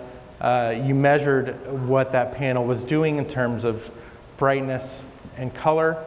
Now an LED panel, it's made up of obviously many, many LEDs, thousands. And so all those LEDs aren't necessarily going to be performing at the same level. In the best case scenario, hopefully the lesser performing LEDs are the minority of your pixels. So with legacy calibration though, you would actually average your pixels down to what the lesser performing LEDs were doing. So that in the end, that gives you lower brightness and lower color performance, which is bad. So what we did is it didn't work for us. Some things that we wanted to do, we didn't think it works very well. So we went off and we built this thing. This is what we call Hydra. And like the many-headed beast who we took the name from, it's filled with a number of optical sensors, a thermal camera, some lasers just thrown in there for good measure. And so what Hydra gives us is it kind of takes that calibration process and kind of does a full 180. And so what Hydra does is we call it a measurement system. We don't really call it calibration, although it's taking that process. So Hydra measures panels. One, it's much faster than the previous process. It's a few seconds per panel to do it. And what it does is you measure the pixels, and instead of averaging down, we're basically opening up that panel to do its level best, and every LED is performing as best as it can in the system, and I'll show you more about how that's working. So again, it's fast, easy to use, minimal room for user error, and what I mean by that is the previous process was very subjective. The operator chose targets. They said, oh, I like that red, let's aim for that red, or I don't like that red, let's do a different red. So, but what we're doing is, again, we're just measuring, and we're saying this is what it can do, and so when you pick a color space, we are pushing that panel to do what you intended to do, or if it can't reach something like Rec 2020, it's going to do its absolute best to get there. Hydra generates reports. So when you buy your Absen panels, for example, you get your batch of panels. You'll have a report that says what that batch is capable of doing in terms of brightness and color. And even further, you can have a report for every single panel, knowing what every single LED on that panel is able to do in terms of brightness and color. So no surprises once you have your LED. Hydra gives us a feature that we call dynamic calibration. So dynamic calibration, as you might guess, it's dynamic. You're not locked into whatever the calibration was determined to be at the factory. You're able to change it all on the fly. So you can change your white point from whatever it was measured at to whatever you like. You can change all your color points as well. You can achieve extreme brightness. You can even overdrive panels to what they're calibrated and measured at. You lose some uniformity in doing that, but if you need to do that for whatever reason, you can. So that's the thing that we pride ourselves in doing, is giving everybody lots of options. So that's just one of them. Great uniformity, like I said, great color accuracy, and saturation as well. And like I said, this is a dynamic system, and you're able to kind of change your calibration on the fly. And also, so what dynamic calibration, the main driver and why we wanted to create this is we wanted to deal with HDR content, and we didn't think the legacy systems were getting us there. So now with dynamic calibration we can. And if you don't know about HDR, it obviously gives you higher brightness, better color, And in turn, that actually makes your panels look better than they literally are. It gives you a perceptually higher res, better quality panel. When we first displayed this system, we did it on literally 5-year-old panels, and they looked better than they do out of the factory. So it's a pretty impressive use for this system. And again, we can work in multiple color spaces, and even if your panels can't hit a certain space, Rec 2020 is a great example. No panels at this point quite reach all those numbers. Dynamic calibration is pushing your panels to do its very best to live in that space. So another little piece of that dynamic calibration puzzle is something we call thermocal.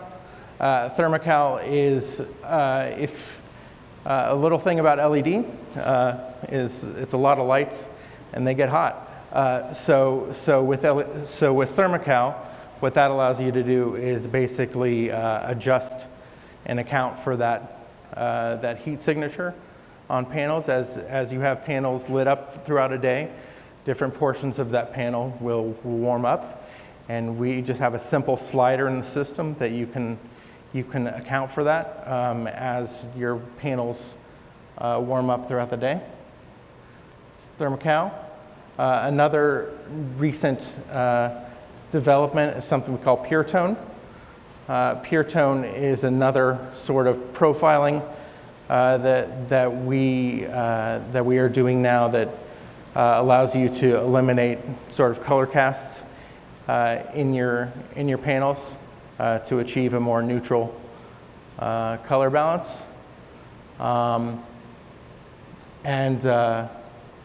Yeah, that's a per batch.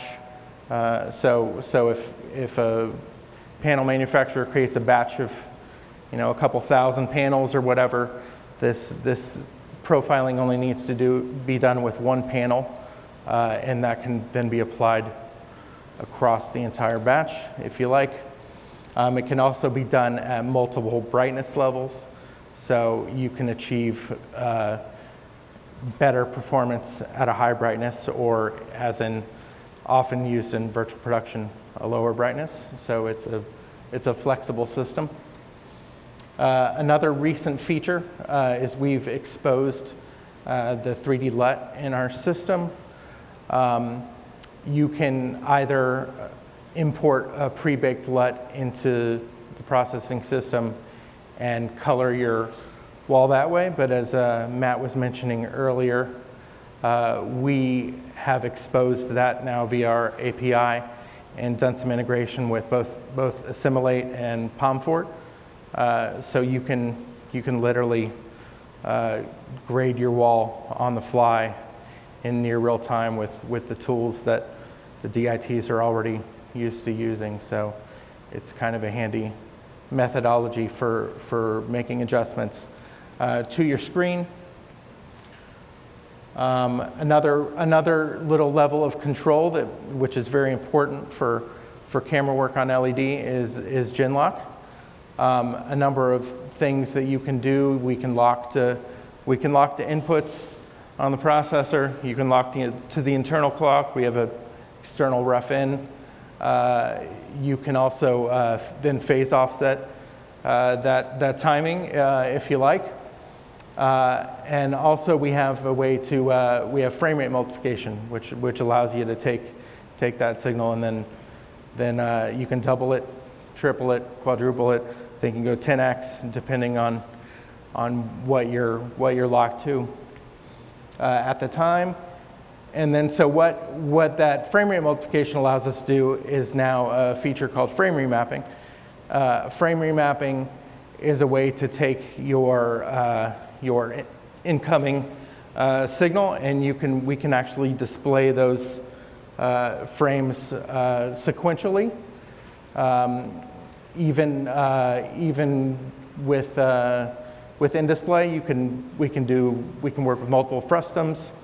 so that then you can actually capture multiple frustums with multiple cameras or single camera on the LED at one time.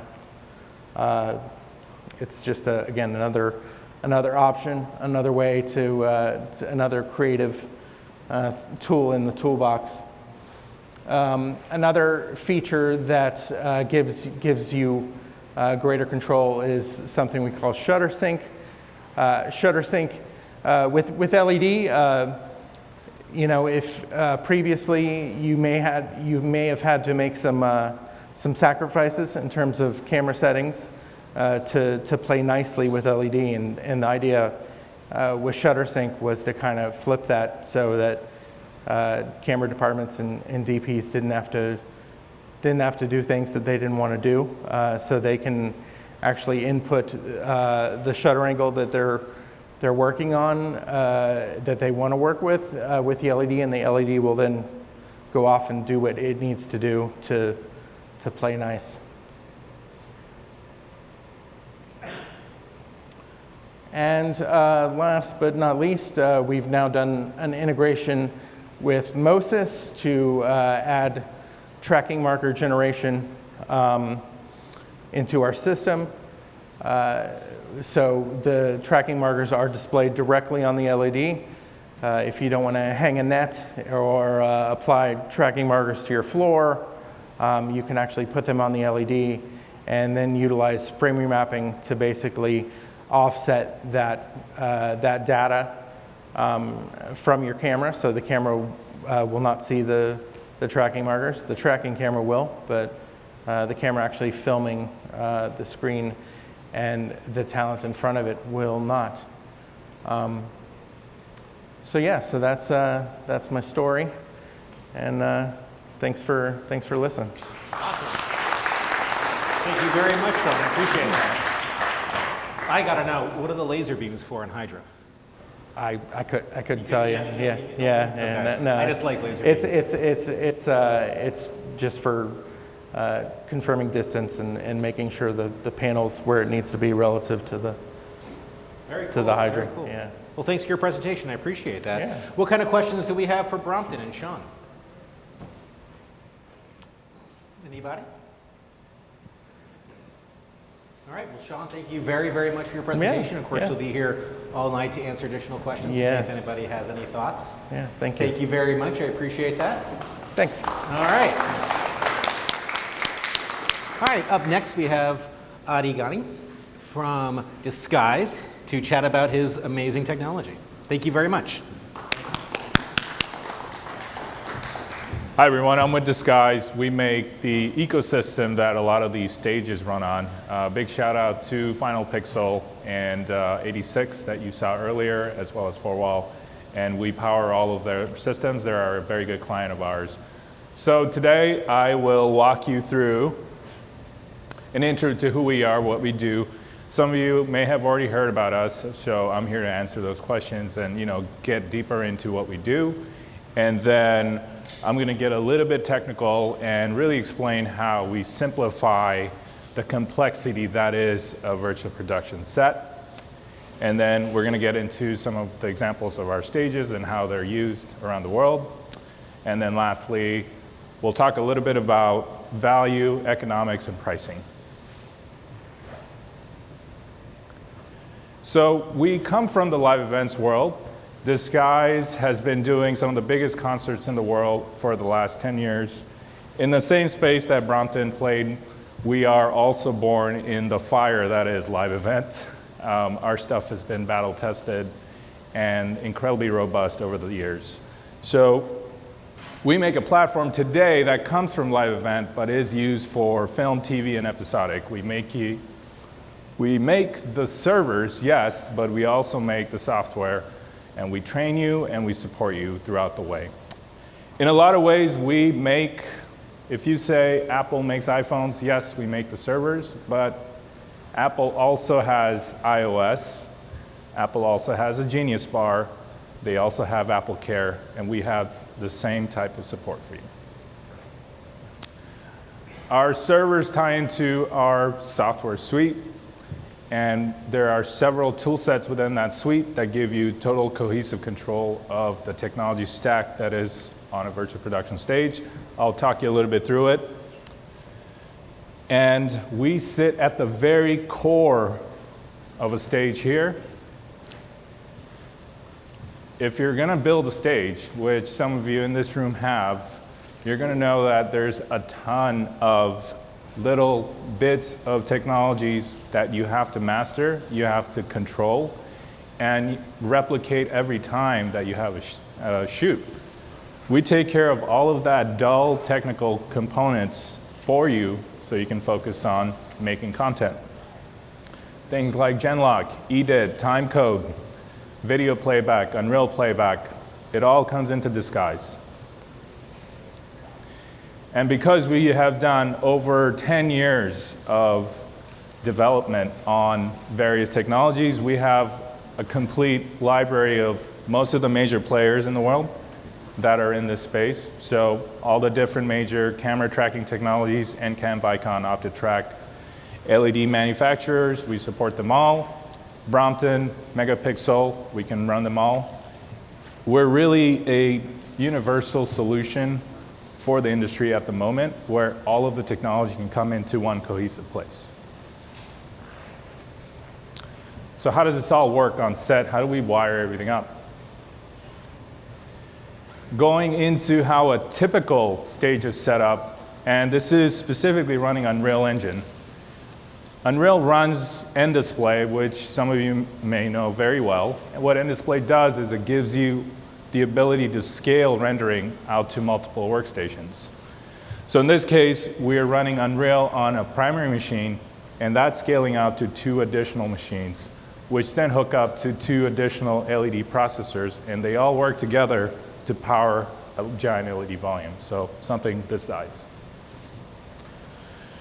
Now, the intrinsic problem with that is everything is hardwired. Nothing is really flexible. So if you have a machine that's down, chances are your entire system goes down. And when you're running machines at the highest level of performance, the chances of a machine going down is pretty high over time. And also, if you need to add another wall, or you need to make the wall higher, you actually have to take the whole system down, reconfigure it, bring it back up. As you know, that's going to cost you some money because you're going to be down. In a Disguise system, it's architected differently. We don't have direct connections in the same way that NDisplay does. What we do is we create a render cluster.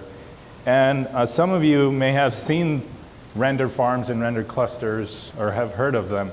What they do is there's a bunch of servers, a stack of them, that work together to render one single frame. So they distribute the load, the work, and use the power of many to solve something. We create our own render cluster and runs on a 100 gig network over fiber optic. And then that render, that frame that's produced, whether it's an Unreal frame or Unity frame, will then get handed off to our media platform. Our media platform is manipulating those pixels, so you can manage things like camera frustum. You can manage things like optimizing the scene, lighting, timecode, and you can set creative sequencing. So you can actually program what's going to happen on the stage over time. Once you've done that, then you can control the display processors, which go out to the LED volume. So you're getting a lot of sophistication, a lot of control if you're using a Disguise system that you're probably not getting with something else. In essence, what we're creating is an abstraction layer. All of the technical stuff we take care of. All you focus on is the goals for the shoot. We're creating an air gap. So you can run Unreal. You can tell your DP how to fabricate that perfect shot. The director can do what he or she wants to do. We are taking care of the LED controller, the camera tracking, the lighting, you name it. All of that is being run by the D3 operator, the Disguise operator. And there's a lot of confusion in the industry that, you know, we are Unreal Engine competitors. We're not. We're actually natively running the engine, and in a lot of ways, we're making Unreal Engine better for you. We're leveraging NDisplay, we're configuring it in real time, so you can harness the engine better. We always support vanilla versions of the engine. You're never going to run custom versions. When Unreal 5 came out, we had our plugin out within 24 hours. And we're going to continue to support vanilla Unreal always. This is getting into economics. Now, it's no secret that our systems are expensive. We are a premium product. What you get with our system pays for itself over time. Here's why. When you're on a set and you have A-level talent or even B-level talent, every second that you spend, that you waste, is some amount of money. Things like lens calibration that could take you 4 or 5 hours takes us 15 minutes. Spatial calibration, 30 minutes. What Chris was saying earlier, our systems go down, they go back up in 30 seconds. Those things all add up to money over time. So your return on investment is going to be very, very positive. The upfront cost might be high, but your operations are going to be much easier. So some of our systems that are already out there, some of our clients, let's see how they're flexing their muscles. Just recently, the latest Batman movie, every time you saw the rooftop set, that used the disguise system. You know, for feature film production, this is so important, right? You have literally millions of dollars per minute that you're burning. So you better make sure that your system is up the whole time. It's playing back the right thing at the right resolution with no compromises. In the past, our system has been used to power some of these other projects, and this list is going to continue to grow. Just highlighting some of our big stages around the world. The one in LA is Nant Studios. That's our biggest volume here in town. And we also have Mel's in Montreal that's equivalent to Nant. South Korea, we have a huge footprint. There's some big stages there. One of them I'll go over here. And we have a big presence in London because we're a British company. We work very well with 86, who you heard of before, as well as EXLORE and Planet Rouge in France. The new studio that just launched today, it's been made public, is CJ&M in South Korea. They're running a very special Samsung 1.5 millimeter pitch LED panel. We're powering them. And we just completed the install. And to this day, nobody has powered something this pixel heavy, 265 million pixel in real time, running Unreal 5, first in the world. The reason it's possible is because of the scale that our render cluster allows you to do. Again, going back to my earlier point, we're making Unreal Engine easier for you to harness. And this is an example of that. In our software, this is what the new stage looks like. This is the canvas, as we like to call it, semicircular, very typical shape. This is a photo of what that volume is. It's physically maybe as big as the stagecraft stage, you know, nothing bigger. However, because it's so pixel dense, it's running 4 times the pixels that a normal stage this size would. And long term, we don't just give you a piece of hardware and let you run with it. We're there for you. We back you up every step of the way. We have support packages. We have trainers to come train you. And we provide that support and really that white glove service all the way till you get to your first production and beyond. To date, we have actually over 300 stages around the world that's using Disguise. This number continues to grow every week. And we have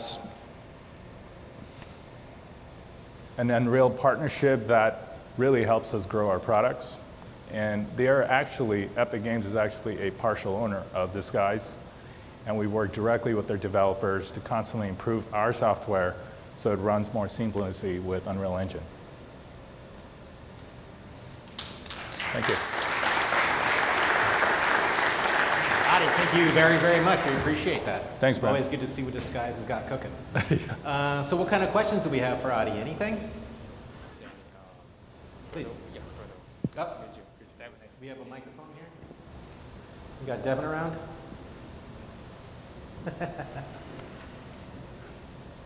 Aaron, here we go. Hi, I was wondering, do you run on top of NDisplay or you run in conjunction? How do you configure with NDisplay? Is it throw NDisplay out? We're using our own system for... No.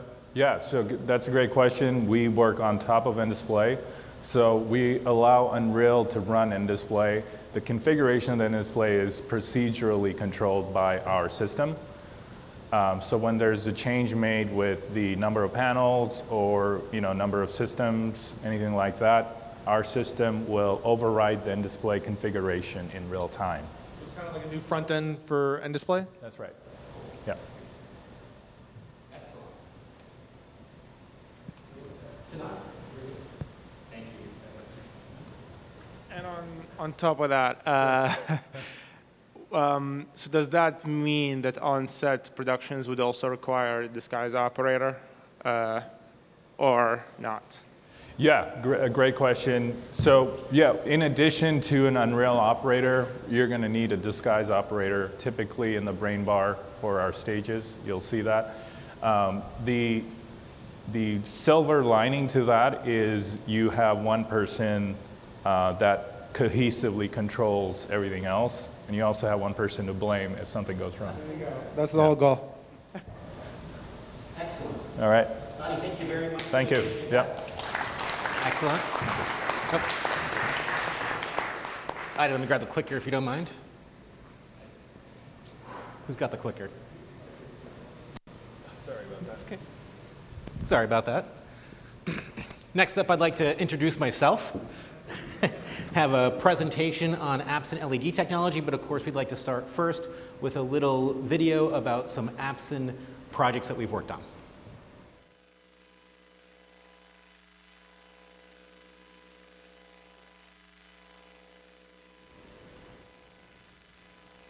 I could sing, but you guys would hate that.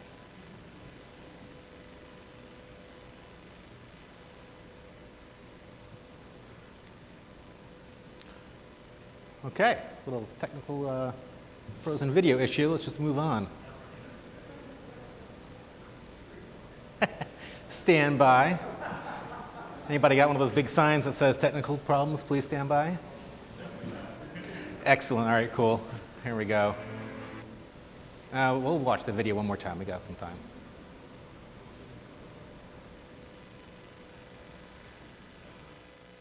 All right, Absen LED solution. So, virtual production. I was going to explain to you all what virtual production is, but I'm pretty sure at this time, at the forum, everybody absolutely knows every different type of virtual production. So, what about the history of virtual production?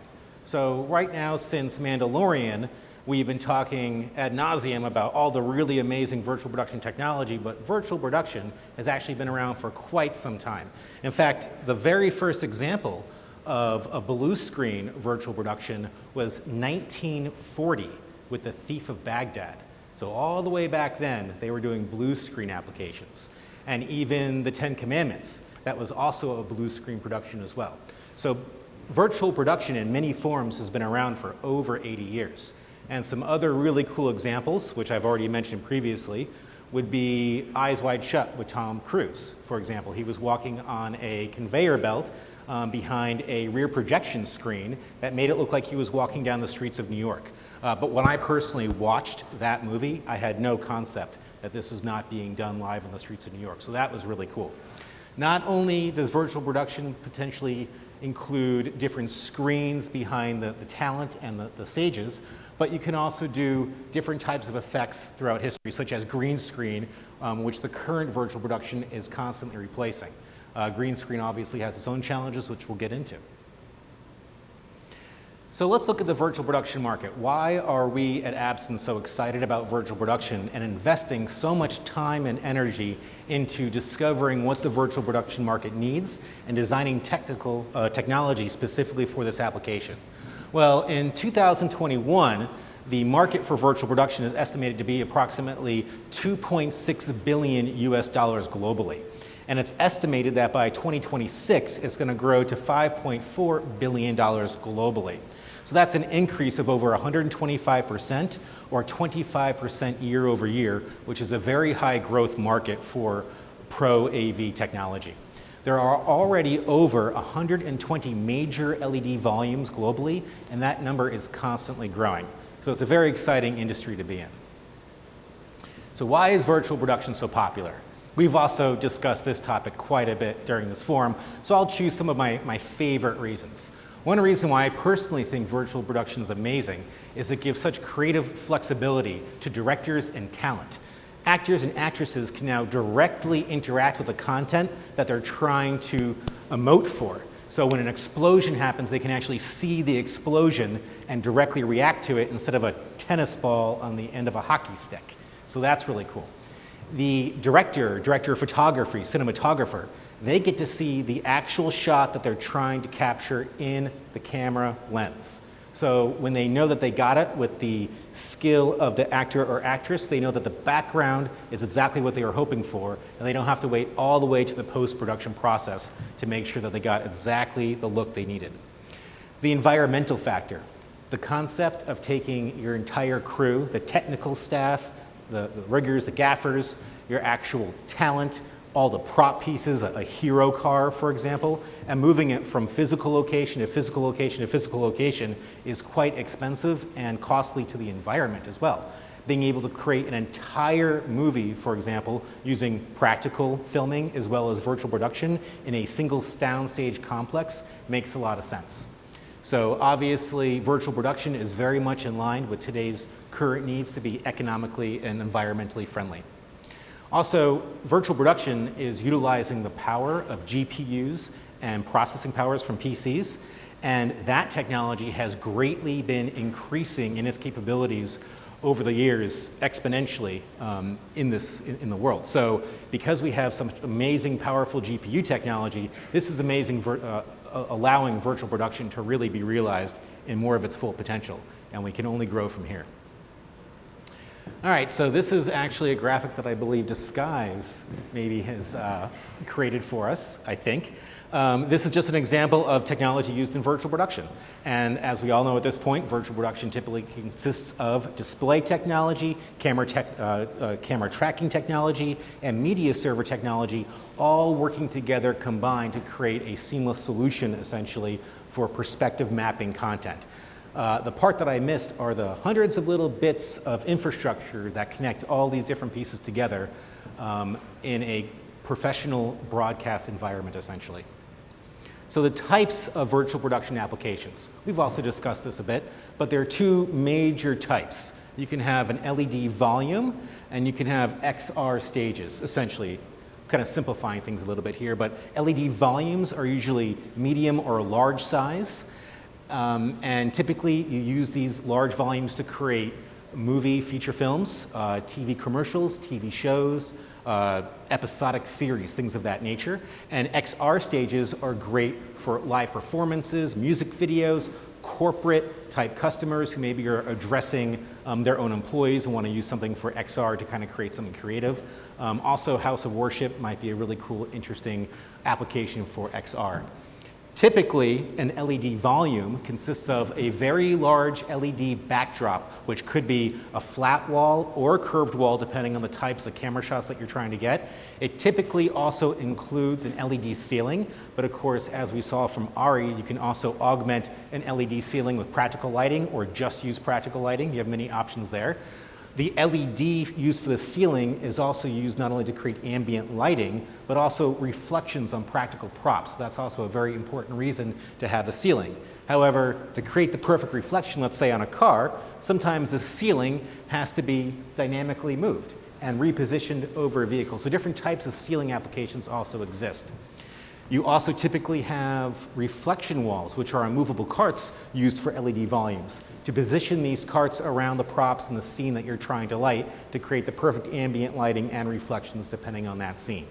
When you compare this to an XR stage, the XR stage is typically quite a bit smaller, designed to use in smaller rooms, but with the technology of set extension, which Disguise, of course, is a key component of, you can take your small XR volume and make it feel enormous. So basically, XR is a great way for smaller studios or corporate applications to really create an amazing production. And typically, XR consists of 2 walls or more, depending on whether you want to do flat walls or a gentle curve, and also a floor. Typically, XR usually doesn't use a ceiling, it uses practical lighting, and that lighting could even be tracked using camera tracking systems and object tracking systems for proper lighting. All right, so this is the interesting part about the Absen presentation today. Instead of just talking to you about really cool features of LED, let's dig into why do we need those features in the first place on our LED? What are the problems that we're trying to solve? So virtual production has quite a few technical challenges when using LED on set. Historically, when LED walls were designed, we designed them to look really good to the eye. So as you're walking down the street in Times Square, you see amazing outdoor LED, and that was 15 years ago, 20 years ago when the LED pitches were big. And then of course you get to micro pitches, and now we're looking at amazing corporate lobbies and other applications that all look amazing to your eye. However, virtual production is quite different because the LED has to look amazing to the camera, which is completely different technology, organic versus electrical essentially, of a camera system. So some challenges with LED for virtual production. So precision of the color reproduction. Now this is really important. Let's say that the movie is planning on shooting a plate and playing back a video file on the LED wall. They shot it using an RE Mini LF camera. They are using an S-Log or a V-Log curve. They're shooting in Rec 2020. They have this amazing content. Now, if you pulled it up on your LED wall that was not able to show, let's say, DCI P3 color space accurately, you'd be sacrificing the colors that you're able to show on your LED wall, and therefore the colors that the camera is able to pick up through your shot. So the director of photography would not be very happy that they just spent all this money to get these amazing shots, and they don't look the same on the LED wall. So LED that has a very high percentage of certain color spaces are critical for virtual production. And typically we seem to be working in the DCI P3 color space recently. Clear camera image. So this is also really challenging. There are multiple reasons why this is technically an issue for rolling shutter cameras. So rolling shutter cameras are probably the higher end camera that you're going to be using in cinema. And the reason why it's a rolling shutter camera versus a global shutter camera is these high end cinema cameras are more sensitive to light, so they have different ISO settings for lower light, and they also have different exposure settings to change the way that motion is captured compared to a global shutter camera designed for broadcast. So when you're using a rolling shutter camera on LED, you could have issues with visible scan lines. So as an LED is writing its image, we keep talking to you about this really high base refresh rate. And historically, years ago, the refresh rate on an LED wall might be 1920 lines across. So 1920 hertz to refresh the entire LED wall. And now we're looking at 7,680. Now why do we need such a high base refresh? Well, the way that the camera is recording interacts with the way that the LED is writing, and unless you have that really high refresh rate, you could get scan lines visible in your content, which would destroy any kind of shot that you're trying to get for virtual production. So really high scan rates are important for rolling shutter cameras, and that goes hand in hand with the scan rate. So the pixels per driver, the scan ratio, will determine how many pixels are updated in one section. And that's also important to have a very low pixel to driver ratio. So when we start talking about the PL 2.5 has got a 1 to 8 pixel to driver ratio, that's also very important for rolling shutter cameras. HDR processing, you gotta be able to show the dynamic range of the scene that you're trying to capture to get it to look right on camera. So having LED walls with the right amount of brightness and contrast, and therefore dynamic range, is critical to getting a good shot for virtual production. High-speed picture quality. Well, typically, most cinema and TV is created in either 2397, 24, 2997, or 30 hertz. But if you're Michael Bay, you might want to be doing some slow motion, so supporting a very high frame rate for your LED wall could be necessary. So sometimes customers want to shoot in 60 or 120 hertz. Typically, it's not for regular speed content, it's typically for slow motion. So it is very valid to be able to offer higher frame rate support for projects, and Absen products support up to 250 hertz, for example. All right, so the main features that Absen is constantly looking at developing to support those technical challenges would be the max refresh rate of 7,680 is among the best out of any LED company available. Our products can reach approximately 98% or higher of DCI P3 color space, which is also hugely important. We can go up to 250 hertz max refresh rate for content to give lots of creative flexibility. So here is our PL 1.9 Pro, and what we're showing off here is that Absen actually tests our products for color gamut performance, and we can see here that the 1.9 hits 98.3% of P3 color space. We also can go up to 1,500 nits on that product. Now the nit range of the product is very important because as you're trying to create, let's say, a daylight scene or even a nighttime scene, believe it or not, the nighttime scene could need even a higher nit LED to create the proper shadows on camera. So it's actually the inverse of what you think it might be, which was a huge surprise to me when I finally got on a movie set and was working with that system. I had to crank up the brightness to max to do a nighttime scene, and the daytime scene I had to bring way down. So flexibility with your nits is hugely important. 16-bit grayscale, well, that makes sure that when you pull up that dark image with a lot of shadows, that those shadows look really smooth and you don't have a lot of banding. So all these technical features are to make it look amazing on camera. Here we're showing the PL 2.5 and the purity of its color reproduction. So the chart all the way to the right shows you what a single color looks like on the PL 2.5, and as you see, it's a single well-defined curve. The other curves from other products, which are also used in virtual production quite often actually, you can see how their curves aren't as consistent and they have secondary colors coming into place. So this just shows that Absen very rigorously tests our products and know what our color consistency looks like on all of our virtual production technology.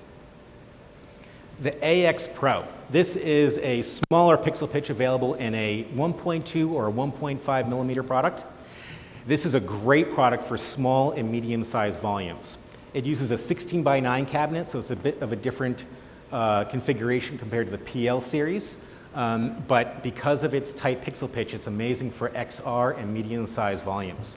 And the other reason why the AX series is amazing is because the 4-in-1 pixel package and also the 1.2 series has flip chip. So what are these things?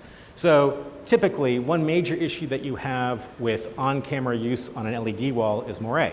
And moire is a physical aberration that you get in nature, actually. You can even see it with your eyes looking at bleachers of a stadium. It doesn't have to be with technology. This is a pattern that comes up when two grids mesh together. So what you wind up having is if you really try to focus in on the LED wall that has moire issues, you get all these weird lines that show up on your camera image. But typically you're trying to back the focus up or decrease your depth of field by opening up your T-stop to not get that LED wall in focus to prevent that issue from happening. Of course, smaller LED volumes like XR stages, well, the talent might be closer to the LED wall, and the camera that you're using might get more of that LED in focus. So removing or reducing moire is a majorly important feature to have on an LED wall. The 4-in-1 pixel package combines 4 pixels on one little lens right there. And the fact that we have now 2 separate grids tends to cancel each other out when it comes to moire. So it's very hard to actually get the camera to moire on the AX series, which is really cool. The other technology that the AX 1.2 has is flip chip. So typically, an LED has these 2 little gold wires going off the cathode and the anode to actually power the LED. Now these tiny microscopic gold wires slightly limit the light output, and they also have a little bit of resistance, so they help create heat. Now, heat is obviously damaging to LED. It's not good for the environment because heat equals energy. So lowering the LED's heat output is very important for longevity of the LED and also environmental factors. And flip chip helps reduce that heat output from the pixel, but it also helps increase the light output from the pixel. So that's why the AX 1.2 can go up to 1500 nits because of flip chip. Also, the 4.1 pixel package not only really helps with moire, but really helps with off-axis color consistency. So this is a very big issue with virtual production. If you're working on a cinema level project, you might pre-light a scene, get your talent on site, and then shoot for an hour trying to get this one scene shot. And let's say it's a car process and there's a red brick wall in the background driving by. And now you're trying to pre-light for your second scene where the camera is literally 45 degrees in a different direction looking at the LED wall from a different angle. And you spend half a day doing pre-lighting, you do an hour shooting, and you go to the editing phase, you notice that the brick walls are two slightly different shades of red that you didn't notice that when you were originally taking the shot. Now you have to go into post-production and fix everything in post to get those two brick walls to line up. Well, incredibly consistent off-axis color consistency will solve that problem for you. So if you pull up an AX LED wall and you pull up a white image, you can look at that image from many different angles and the white stays very true.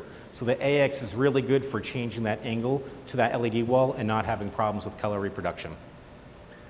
Now, here are some really pretty pictures showing off how awesome our AX series looks for both P3 sweeps and color gamut coverage.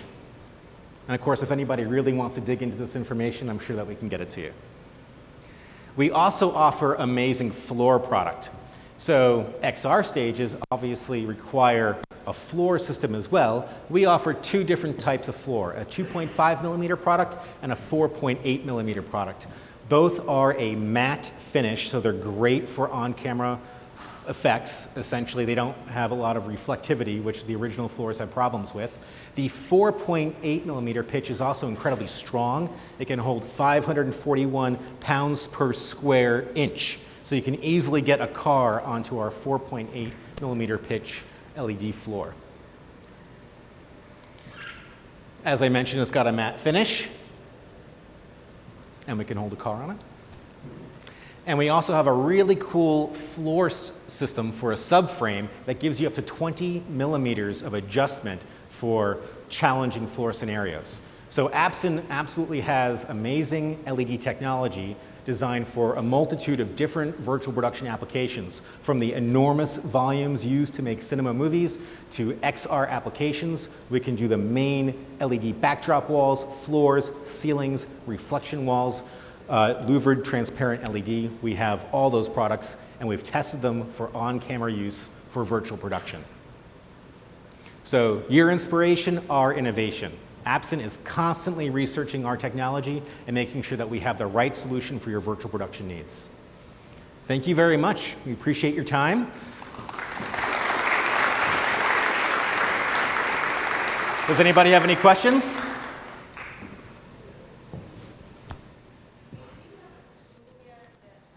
Thank you. Hi. Do you have a tool yet that will repair the pixels? We do, but it's a human.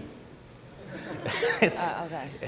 So, but you can't It's very repair. hard to, yeah, we have some amazingly skilled technicians, and watching them work literally with magnifying glasses and tweezers to release pixels. I'd have to actually talk to my really smart engineering team to see if there's a different way to repair LED, but not that I'm aware of right now. No, but I was just wondering because most of the LED volumes, that was a huge problem, and you would just have to replace the whole panel. But now, I know a couple companies are now doing that, and I was just wondering if that was probable now. On a big volume, these tiles consist of multiple modules, so it's very easy to have spare modules to make sure that you replace them on site, and they definitely break on site. The movie set that I worked on, a car ran into the LED wall, so like damage happens real world. You typically have spare modules on site, and then of course they can get repaired at one of our many locations. I believe our goal is to have over 50 repair locations in America. Great, thank you. Excellent. Anybody else? No, right over here on the side. Hello. I have a question for you. I'm a reseller of your products now. I'm glad to be part of the team now. And I was wondering, I receive a lot of questions regarding virtual production about camera performance. We talk with Sony, of course, Alexa LF is working pretty well. Ursa 12K is working pretty well. But is there any lab? Because I receive a lot of questions of what kind of cameras can match the Absen performance. We are camera agnostic. Essentially, we look at every different type of camera technology and make sure that we look really good. Our products have been tested on RE camera systems. I've looked at it personally on Sony camera systems. All the very high-end rolling shutter camera systems we are designed essentially to work with, and there is not one specific brand that we are designed to work with. Okay, thank you very much. Excellent. And does anybody else have any questions? All right, excellent. Well, we now have a happy hour with drinks and food, hors d'oeuvres next door. Please join us to continue our technical conversations and dig into virtual production in a more entertaining scenario next door. Thank you very much. We really appreciate it.